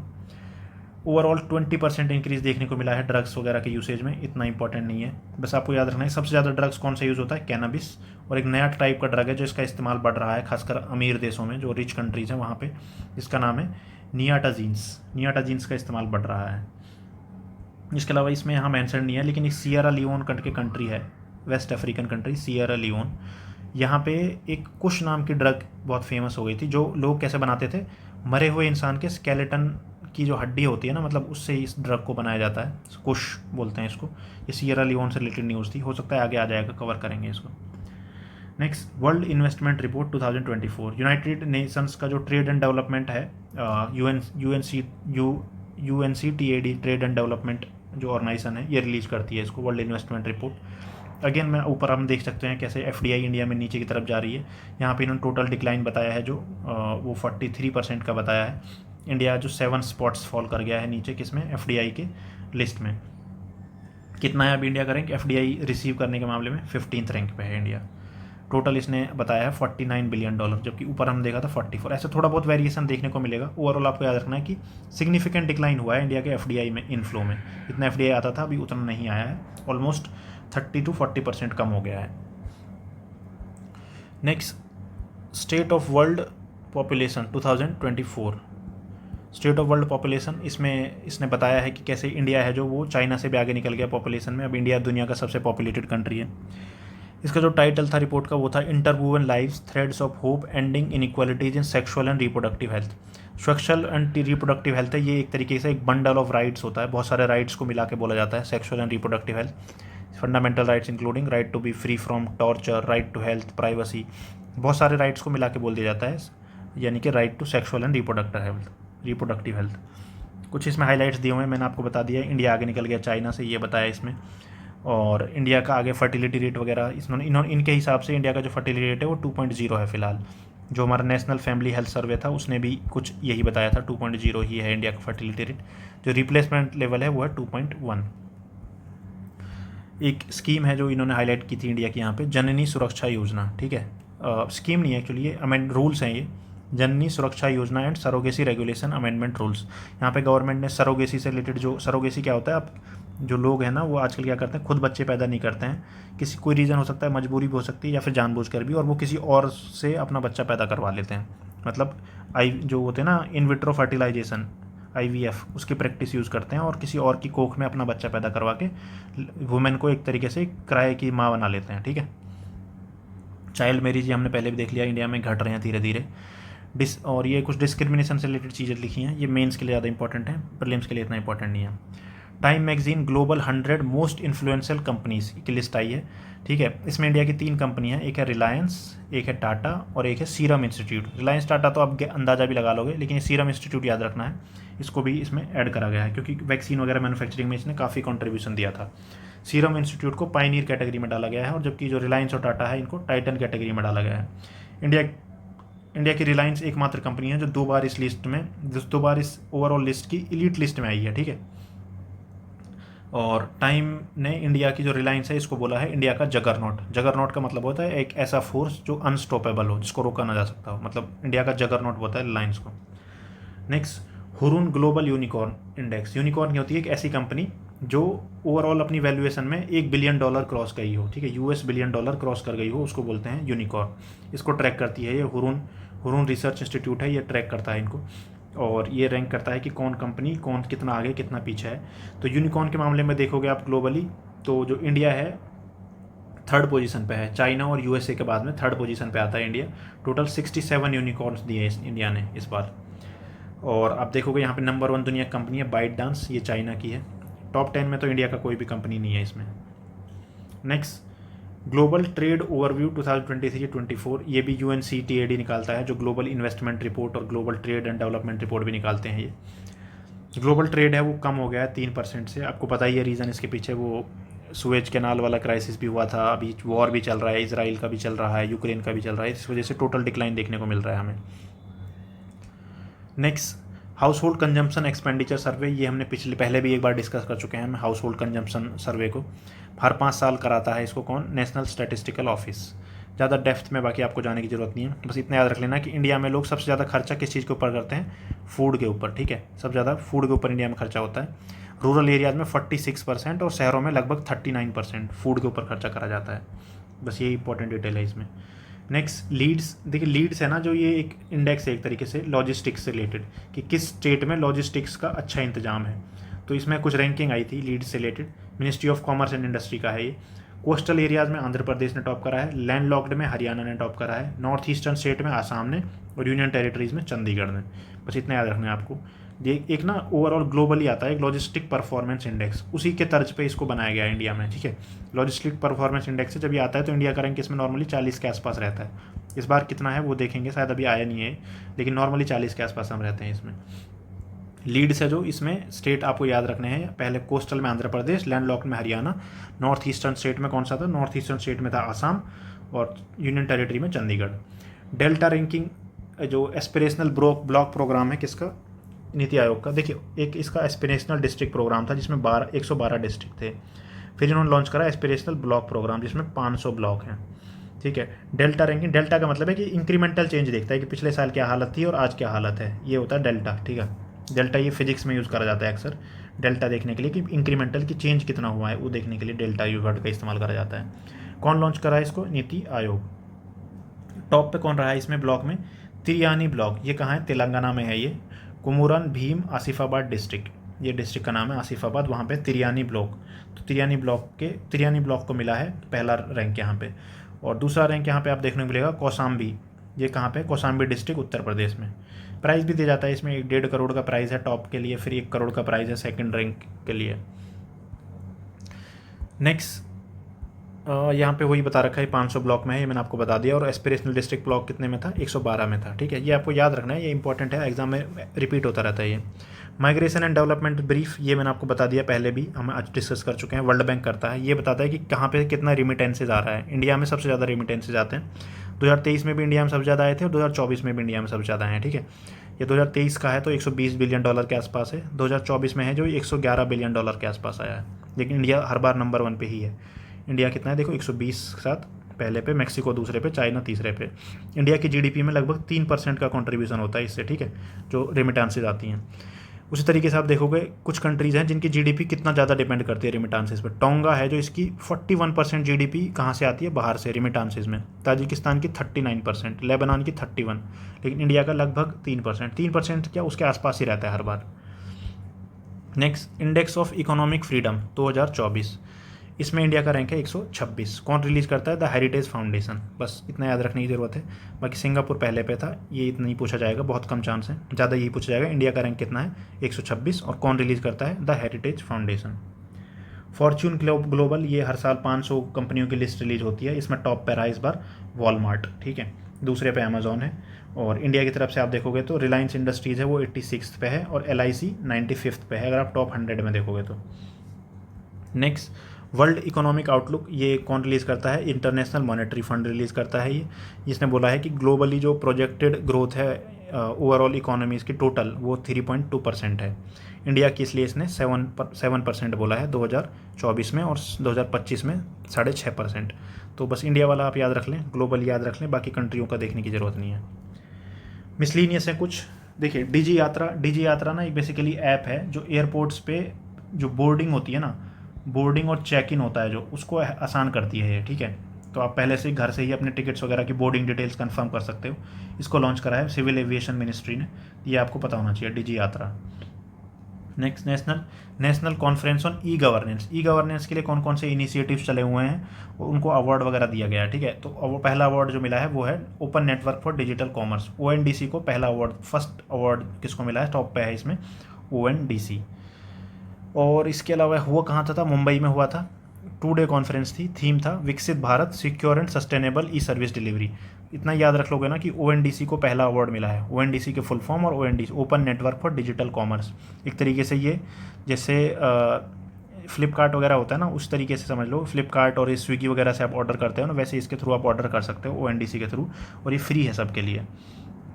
IPEF Indo Pacific economic framework, इसका जो चेयर है, मतलब वाइस चेयर बनाया गया है इंडिया को IPEF का, ठीक है।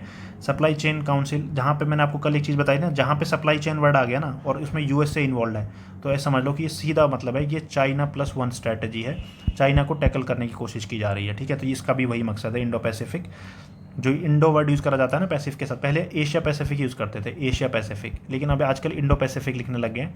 और ये स्टार्ट करा था किसने, इंडो पैसिफिक बोलना, डोनाल्ड ट्रंप ने। और चाइना को ये चीज़ बिल्कुल पसंद नहीं आती है इंडो पैसिफिक, क्योंकि चाइना इंडिया से चिढ़ता है, उसको वो चाइना एशिया पैसिफिक ही बोलता है। तो USA इसको चेयर कर रहा है सप्लाई चेन काउंसिल को, और वाइस चेयर कौन है, इंडिया, 2024 के लिए।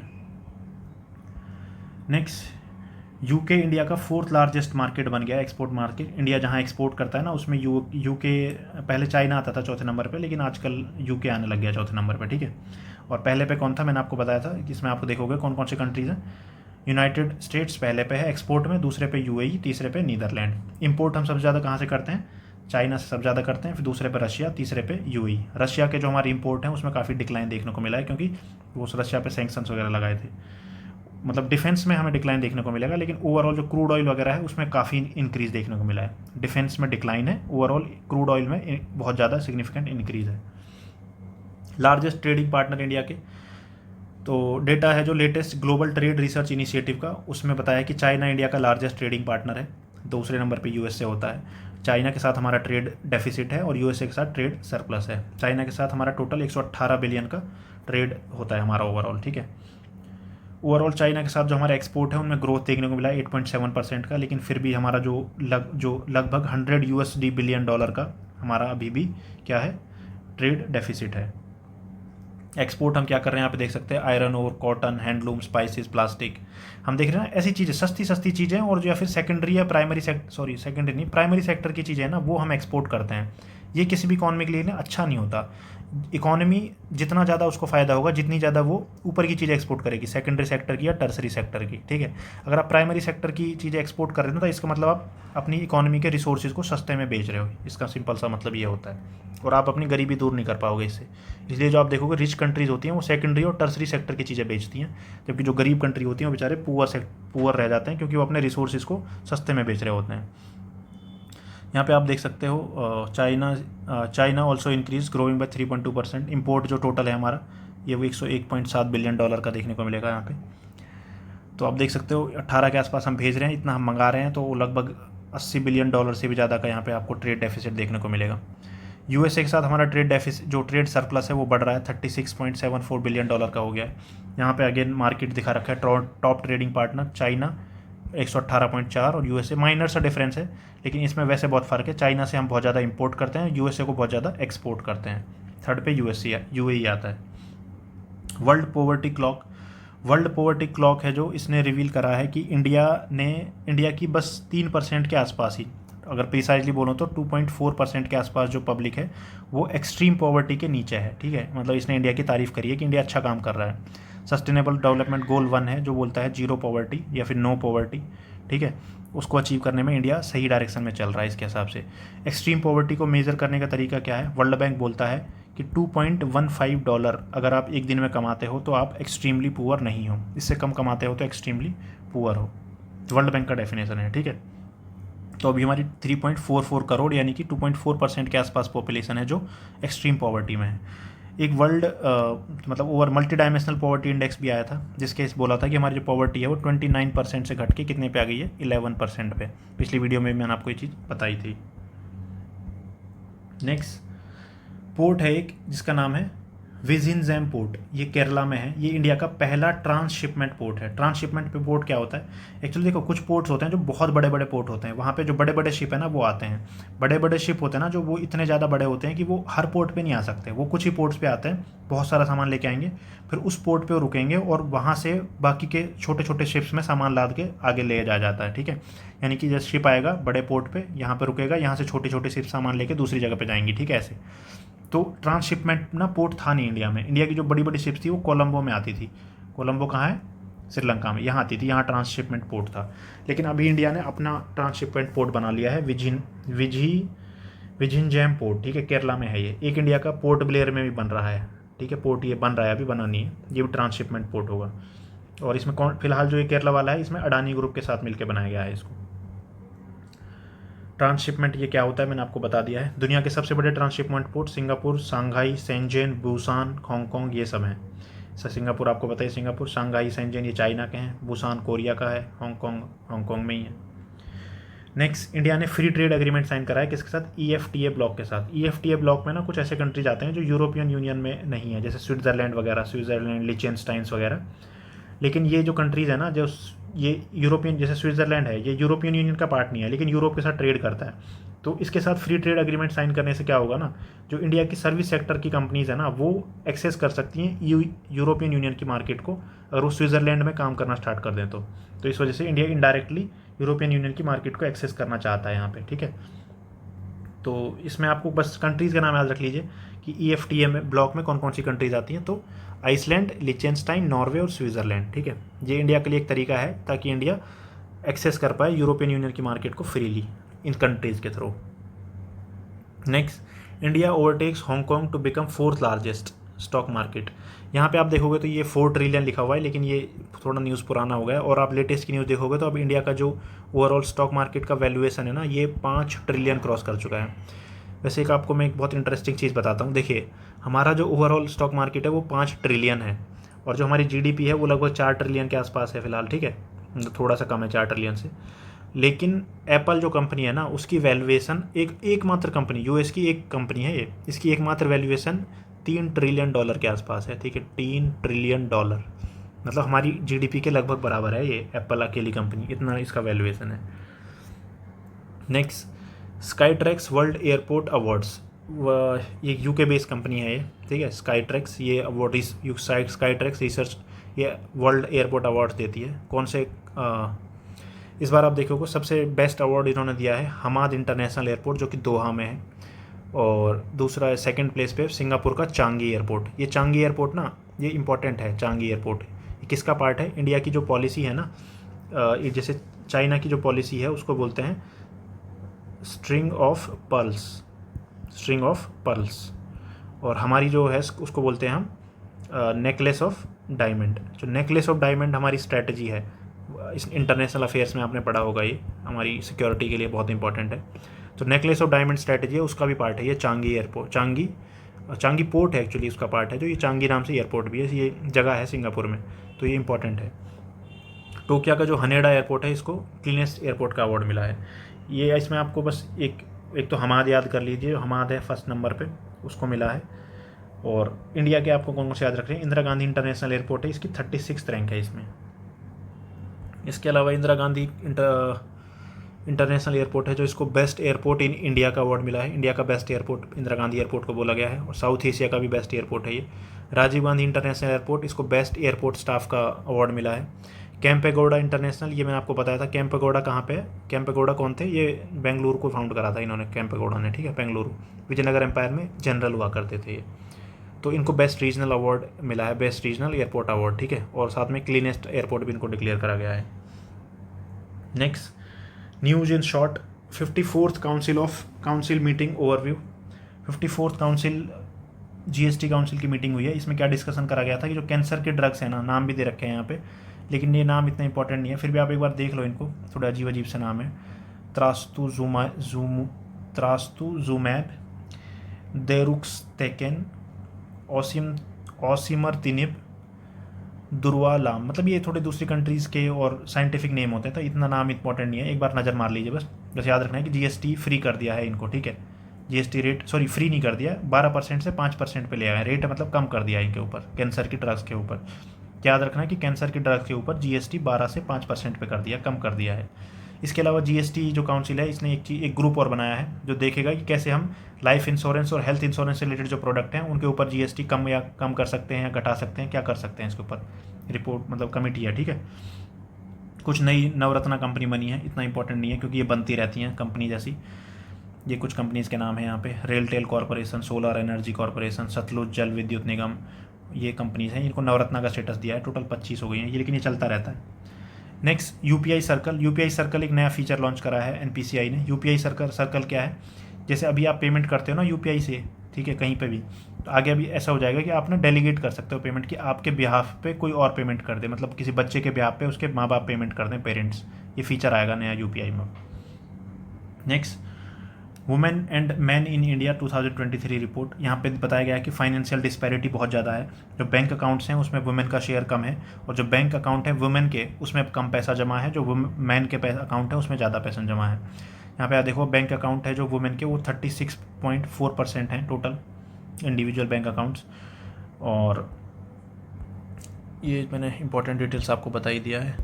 मेट्रोपॉलिटन एरिया में ये डिफरेंस और ज़्यादा है। यहाँ पर आप देखोगे वुमेन और के अकाउंट्स और कम है, 16.5% अकाउंट ही सिर्फ वुमेन के हैं, जबकि रूरल एरियाज़ में वुमेन के अकाउंट ज़्यादा हैं, 34%। नेक्स्ट बैंक एम्प्लॉयज़ हैं जो, उसमें सिर्फ 25% ही वुमेन है। तो यहाँ से पता चलता है कि वुमेन का जो कंट्रीब्यूशन है सोसाइटी में, वो अभी भी पैट्रियार्किकल सोसाइटी है हमारी, मतलब वुमेन है जो घर में ही ज़्यादा काम कर रही है, अभी भी बाहर नहीं निकल रही है, ठीक है। Next she box portal. देखिए, जो prevention of sexual harassment of work place होता है ना, इससे रिलेटेड अभी आपने देखा होगा हेमा कमेटी है, जस्टिस वर्मा कमेटी है, उनकी रिपोर्ट्स भी हैं। तो उसके लिए शी बॉक्स पोर्टल लॉन्च करा गया है। आपको पता होगा जैसे पॉक्सो है ना, पॉक्सो के लिए भी ई बॉक्स करके इलेक्ट्रॉनिक मतलब पोर्टल है वहाँ पे, आई थिंक ई बॉक्स या फिर पॉक्सो ई बॉक्स बोलते हैं उसको। उसमें ऑनलाइन आप कंप्लेंट कर सकते हो। वैसे ये शी बॉक्स पोर्टल है, तो अब सेक्सुअल हैरेसमेंट अगर आपका हो रहा है वर्क प्लेस पे, तो उसकी आप ऑनलाइन कंप्लेंट कर सकते हो शी बॉक्स पोर्टल के through. Next global bio India 2024, ये लार्जेस्ट बायोटेक इवेंट होता है इंडिया का। कहाँ पे हुआ था? न्यू दिल्ली में। ज़्यादा इंपॉर्टेंट नहीं है, बस हो सकता है वन लाइनर में आ जाए। टेलीकम्युनिकेशन एक्ट, देखिए टेलीग्राफ एक्ट हुआ करता था इंडिया का, बहुत पुराना एक्ट था ये, 1885 का। उसको गवर्नमेंट ने चेंज करके अब टेलीकम्युनिकेशन एक्ट लिया है ये गवर्नमेंट। यहाँ पे गवर्नमेंट ने बेसिकली जो नए प्रोविजंस हैं कैसे उनके साथ इंटीग्रेट कर सकते हैं हम अपने टेलीकम्युनिकेशंस को, उससे रिलेटेड है ये। पीएम गति शक्ति जो विज़न है गवर्नमेंट ऑफ इंडिया का, गति शक्ति बेसिकली यहाँ पे बहुत सारे जो डेवलपमेंट प्रोजेक्ट्स हैं उनको एक दूसरे से लिंक कर दिया है, ठीक है। तो ये पीएम गति शक्ति, तो उसके साथ भी एसोसिएट करा जाएगा टेलीकम्युनिकेशन इंफ्रास्ट्रक्चर को, ठीक है। तो इसलिए इसको अमेंड करा गया है किसको, टेलीकम्युनिकेशन। पहले इसको टेलीग्राफ एक्ट बोलते थे, अब इसको टेलीकम्युनिकेशन एक्ट बोला जा रहा है। टेलीग्राफ एक्ट कब का था, 1885 का। Next, coal logistic plan and policy. Coal logistic plan and policy यहाँ पे विज्ञान भवन में मतलब इस लॉन्च करा गया था इसको, कोल लॉजिस्टिक प्लान एंड पॉलिसी। इतना ज़्यादा कुछ नहीं है, बेसिकली जो कोल हमारा जो कोल से रिलेटेड जितनी भी हमारी इंडिया में मतलब इंडस्ट्रीज़ है उसको कैसे हम ज़्यादा अफोर्डेबल, एफिशिएंट और एनवायरनमेंट फ्रेंडली बना सकते हैं, यही सब काम करा जा रहा है, कुछ ऐसा स्पेशल नहीं है। उत्तर पूर्वी महोत्सव, जैसे मैं आपको बताया था ना अष्टलक्ष्मी, उसी तरीके का है ये भी उत्तर पूर्वी महोत्सव। भारत मंडपम प्रगति मैदान में हुआ था ये, लेकिन जो वो अष्टलक्ष्मी और जो बाकी के प्रोग्राम हैं वो नॉर्थ ईस्ट में ऑर्गेनाइज कराए जाते हैं, जैसे इंटरनेशनल क्राफ्ट मेला भी मैंने आपको बताया था। कोल लिग्नाइट आपको पता ही होगा, कोल के कई तरीके होते हैं, एंथ्रासाइट कोल होता है सबसे अच्छा माना जाता है, बिटुमिनस होता है, लिग्नाइट होता है। तो लिग्नाइट से गैसिफिकेशन प्रोसेस, कैसे हम लिग्नाइट से गैस बना सकते हैं, उसके प्रोजेक्ट को इंसेंटिव गवर्नमेंट देगी और प्राइवेट सेक्टर को इन्वॉल्व करा जा रहा है इसमें, इससे रिलेटेड है, ठीक है, बहुत ज़्यादा इंपॉर्टेंट नहीं है। नेक्स्ट, इंटीग्रेटेड इंडस्ट्रियल टाउनशिप, ये कहाँ डेवलप करी जा रही है, ग्रेटर नोएडा में, बस इतना ही याद रख लीजिए। Next, committee for digital payment intelligence, ये कमेटी बनाई गई है, committee for digital payment intelligence platform. ये बताएगी कैसे, ये बेसिकली रिकमेंडेशन देखिए कैसे हम जो डिजिटल पेमेंट में फ्रॉड वगैरह हो रहे हैं ना, ऑनलाइन डिजिटल पेमेंट से रिलेटेड फ्रॉड होते हैं, उनको कैसे हम खत्म कर सकते हैं, कम कर सकते हैं। Committee for digital payment intelligence platform. साथी 2.0, ये ऐप हमने पहले भी डिस्कस करी थी, साथी 2.0। ये बेसिकली सेबी ने लॉन्च करी है कि कैसे लोग अपने फाइनेंशियल एसेट्स को अच्छे से और मैनेज कर सकते हैं। उस टाइम मैंने आपको स्कोर्स करके भी एक ऐप बताई थी, इसका 2.0 वर्जन लेके आए हैं। अगर आपको सेबी से रिलेटेड कोई कंप्लेंट है तो वो आप स्कोर्स प्लेटफॉर्म पे जाके कंप्लेंट कर सकते हो। Next, India becomes the third largest domestic airline market. Third largest domestic airline market बन गया इंडिया, ब्राज़ील को पीछे छोड़ दिया है। तो अब चाइना और यूएसए के बाद इंडिया तीसरे नंबर पर है। Next, India's first national highway steel slag. Steel slag मतलब स्टील इंडस्ट्री में जो वेस्ट निकलता है ना, वेस्ट, स्टील इंडस्ट्री का जो वेस्ट प्रोडक्ट होता है उसको हाईवे बनाने के लिए इस्तेमाल करा गया है। कहाँ पे, मुंबई गोवा नेशनल हाईवे पे। नेक्स्ट, ब्रिक्स का ट्रेड मिनिस्टर्स मीटिंग हुआ है, ब्रिक्स ट्रेड मिनिस्टर्स मीटिंग। आपको पता ही है ब्रिक्स की मीटिंग कहाँ हो रही है इस बार, कजान रशिया में, तो वहीं ये मीटिंग होगी, जितनी भी ब्रिक्स की मीटिंग होगी सारी वहीं पर होंगी, ठीक है। नेक्स्ट, जापान ने अपनी करेंसी के ऊपर होलोग्राफिक टेक्नोलॉजी का इस्तेमाल करा है ताकि जो काउंटरफीट नकली जो नोट होते हैं उससे लड़ा जा सके, ठीक है। और साथ ही में ये जो होलोग्राम होगा किसका होगा, जापान की किसी हिस्टोरिक पर्सनैलिटी का होलोग्राम होगा। 3D होलोग्राम होते हैं, ठीक है, आप एक बार गूगल करके देखना होलोग्राम, अगर आपको नहीं पता है क्या होता है तो आपको समझ में आ जाएगा। Next, Aditya Birla group launches jewellery brand. इंद्रिया नाम का एक आदित्य ग्रुप ने ज्वेलरी ब्रांड लॉन्च करा है, इतना इंपॉर्टेंट नहीं है। नेक्स्ट, इंडियाज़ फर्स्ट H-125, ये हेलीकॉप्टर का नाम है H-125, ये फैसिलिटी इंडिया में ओपन करी जाएगी। कहाँ ओपन करी जाएगी ये डिसाइड नहीं हुआ है, लेकिन कंपनी कौन सी है, ये यूएस की कंपनी है एयरबस, ये लॉन्च करेगी इसको इंडिया में टाटा ग्रुप के साथ मिलके। नेक्स्ट, देखिए आरबीआई ना पहले अपना गोल्ड रखता था ना, इंग्लैंड में रखता था, जिससे काफ़ी खर्चा आता था। अभी आरबीआई वापस इंडिया में लेके आ रहा है अपना गोल्ड और यहीं पे स्टोर करेगा उसको। 100 टन गोल्ड आरबीआई लेके आया, कहाँ से, यूके से वापस, अपना हमारा ही था वहाँ स्टोर करके रखा था, बस उसको अब इंडिया में स्टोर करा जाएगा। नेक्स्ट, जो नीति आयोग है उसने बोला है कि जो एमएसएमई का एक्सपोर्ट है उसको गवर्नमेंट को करना चाहिए कि जो एक्सपोर्ट करना एमएसएमईज़ के लिए आसान हो जाए, इस तरीके के रूल्स रेगुलेशंस बनाने चाहिए।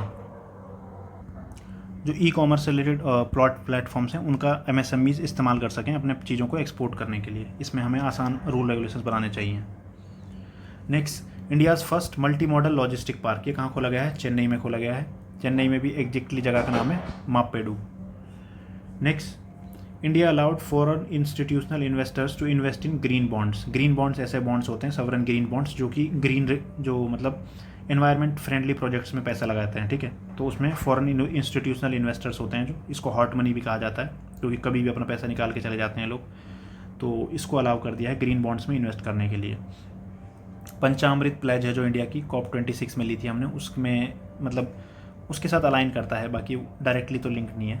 ग्रीन बॉन्ड्स है तो ऑब्वियसली बात है हम एनवायरनमेंट फ्रेंडली प्रोजेक्ट बनाएंगे तो कार्बन एमिशन नीचे आएगा, नेट जीरो जो हमारा टारगेट है 2070 तक का, उसको अचीव करने में मदद मिलेगी।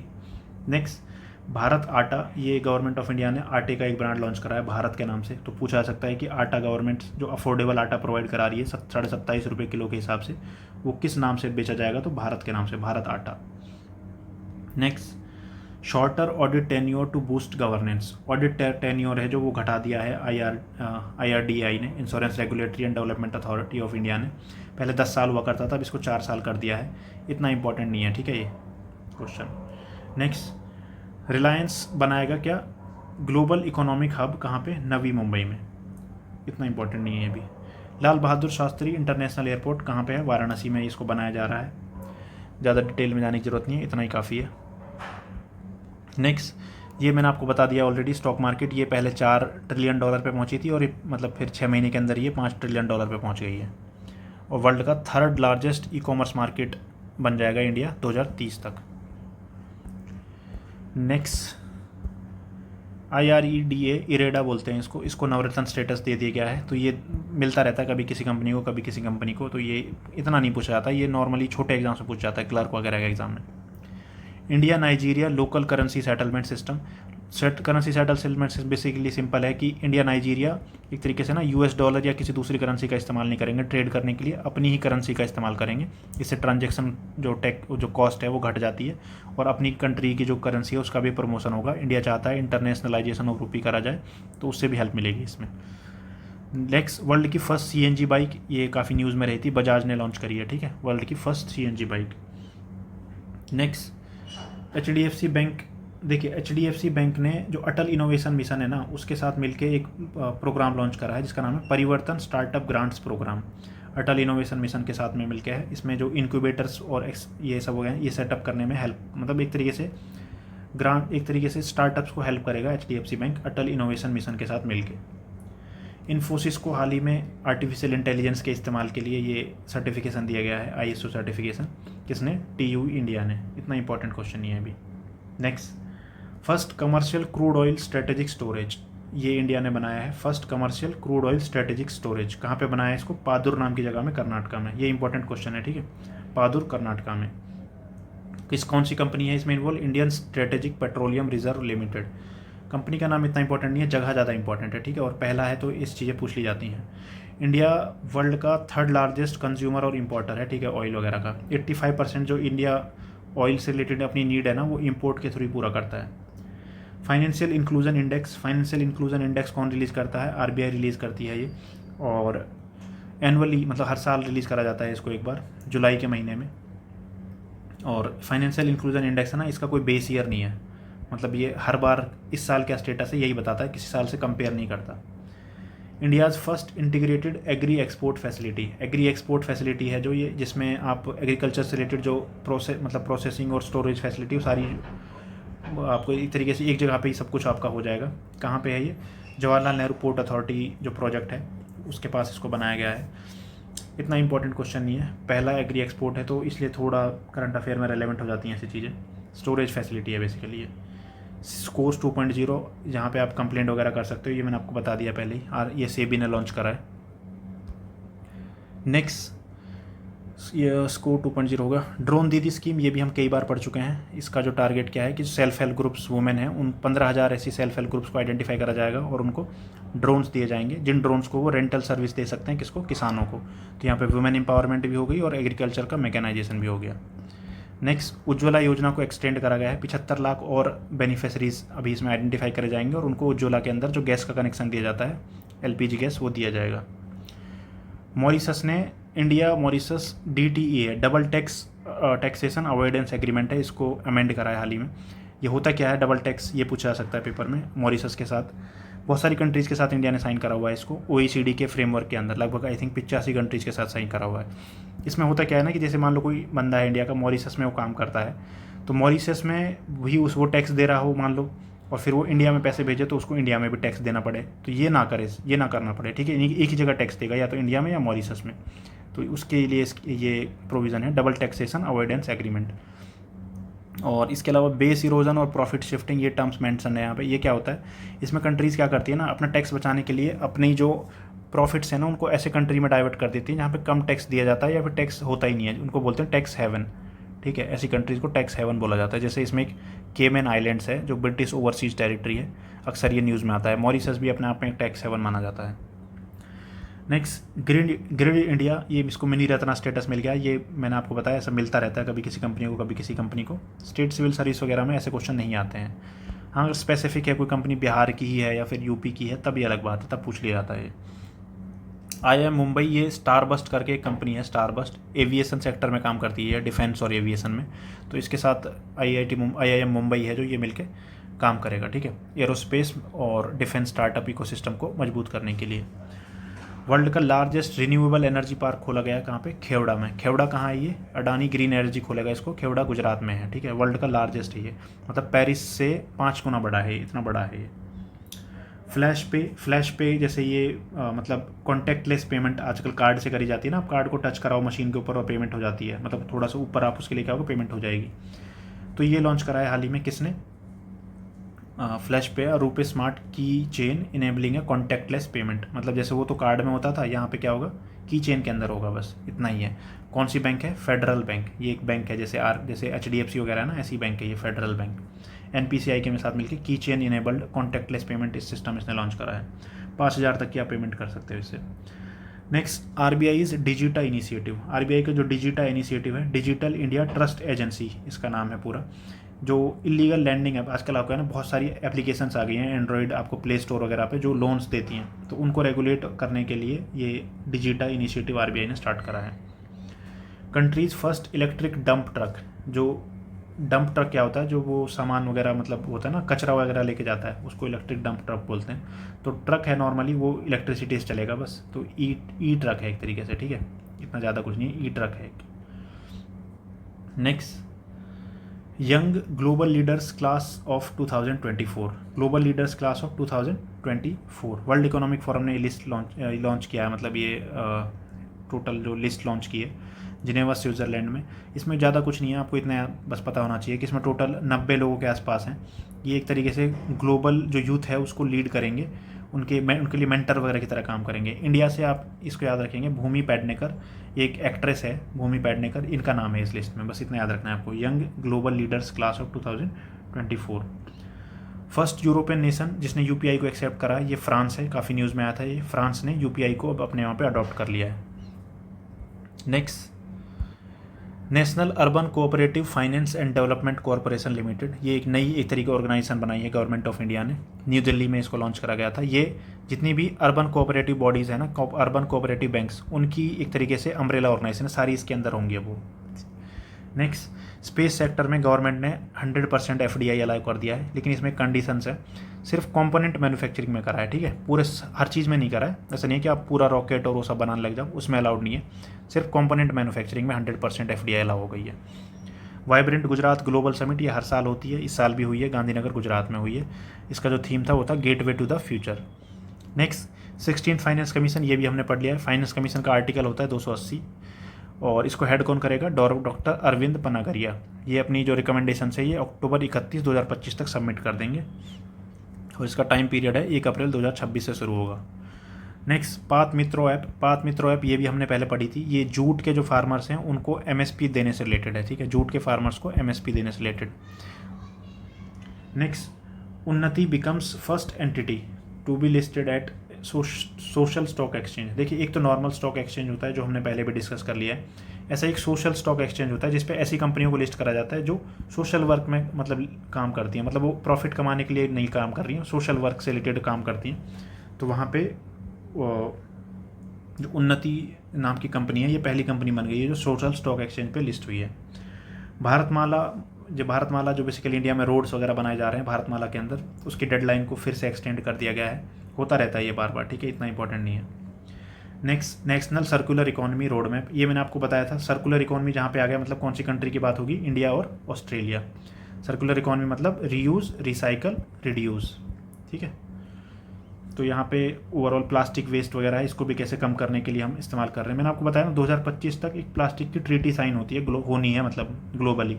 तो आपको अगले 1 साल में काफ़ी ऐसे कोई इनिशिएटिव देखने को मिलेंगे इंडिया में जहाँ पे प्लास्टिक वेस्ट को ख़त्म करने की कोशिश की जाएगी।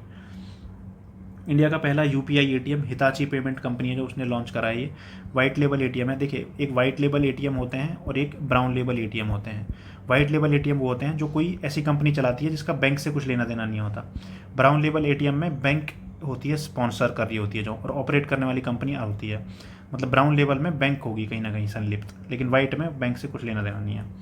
नेक्स्ट, इंडिया ऑस्ट्रेलिया का एक इनिशिएटिव है जिसको बोलते हैं राइज, ठीक है, rapid innovation and startup expansion. इसमें India again circular economy startups को प्रमोट करेगा। मैंने बता दिया ना, सर्कुलर इकोनॉमी में इंडिया ऑस्ट्रेलिया के साथ मिलकर काम कर रहा है। तो जहाँ भी सर्कुलर इकोनॉमी आ जाएगा, आपको अगर नहीं भी पता है ना आंसर, ऑप्शन में ऑस्ट्रेलिया दिख रहा है तो ऑस्ट्रेलिया ही सही लगेगा उसका answer. Next, global economic prospect report 2024, ठीक है, इसमें जीडीपी ग्रोथ वगैरह से रिलेटेड कुछ नंबर दिए गए हैं। वर्ल्ड बैंक इसको रिलीज़ करता है। 2.4% आप देखोगे ग्लोबल जो जीडीपी ग्रोथ है वो बताई है इन्होंने। पहले 2.6% थी, अभी ये 2.4% होगी 2014 में। काफ़ी स्लो हो गई है, बेसिकली ये सब हाईलाइट करा है, इतना इंपॉर्टेंट नहीं है हमारे एग्जाम्स के लिए। Next, Indo Pacific economic framework for prosperity, IPEF, इसकी मीटिंग कहाँ हुई है? कैलिफोर्निया, सैन फ्रांसिस्को में। नेक्स्ट, मध्य प्रदेश इंडिया का लार्जेस्ट टाइगर रिजर्व, मतलब एक्चुअली ना यहाँ पे 2 सेंचुरी हैं, यहाँ पे सेंचुरी हैं, उनको मिला रहा है ये, एक बना रहा है एक सेंचुरी, जिससे क्या होगा कि वो दोनों मिल के इंडिया का सबसे बड़ा टाइगर रिजर्व बन जाएंगे। कौन कौन सी सेंचुरी हैं? नौरादेही वाइल्ड लाइफ सेंचुरी और Rani Durgavati wildlife sanctuary. Nauradehi और रानी दुर्गावती ये दोनों मिल जाएंगी, एक सेंचुरी बन जाएगी बहुत बड़ी, और वो इंडिया का लार्जेस्ट टाइगर रिजर्व होगा। Next, national transit pass system. देखिए, नेशनल ट्रांजिट पास सिस्टम है ना, एक तरीके से एक QR कोड बेस्ड ना एक पास बनाया जाएगा, जो कि अगर मान लो एक जगह से दूसरी जगह आपको सामान लेके जा रहे हो इंडिया में, नॉर्मली जो ये सामान आपको देखने को मिलेगा टिम्बर से रिलेटेड होगा, टिम्बर, बैम्बू या कोई भी फॉरेस्ट प्रोडक्ट हो सकता है।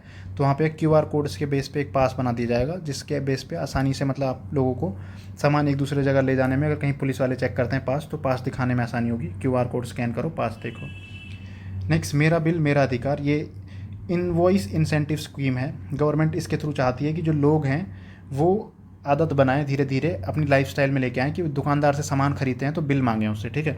साथ में गवर्नमेंट स्टार्टिंग में ऐसे भी कर रही है, अगर आप बिल अपलोड करोगे इस पोर्टल पे, एक पोर्टल होगा जिस पे आप बिल अपलोड करोगे, तो वहाँ पे आपको कुछ इंसेंटिव, कुछ रिफंड वगैरह भी मिल सकता है। ये अगेन कुछ और कंपनियाँ हैं जिनको नवरत्न और मिनी रत्न ये स्टेटस मिलता रहता है, कभी किसी कंपनी को कभी किसी कंपनी को, इतना इंपॉर्टेंट नहीं है। राइट्स लिमिटेड और इरकॉन, इनको नवरत्न का स्टेटस दिया गया है। ये होता रहता है हमारे इंडिया में, इतना इंपॉर्टेंट नहीं है।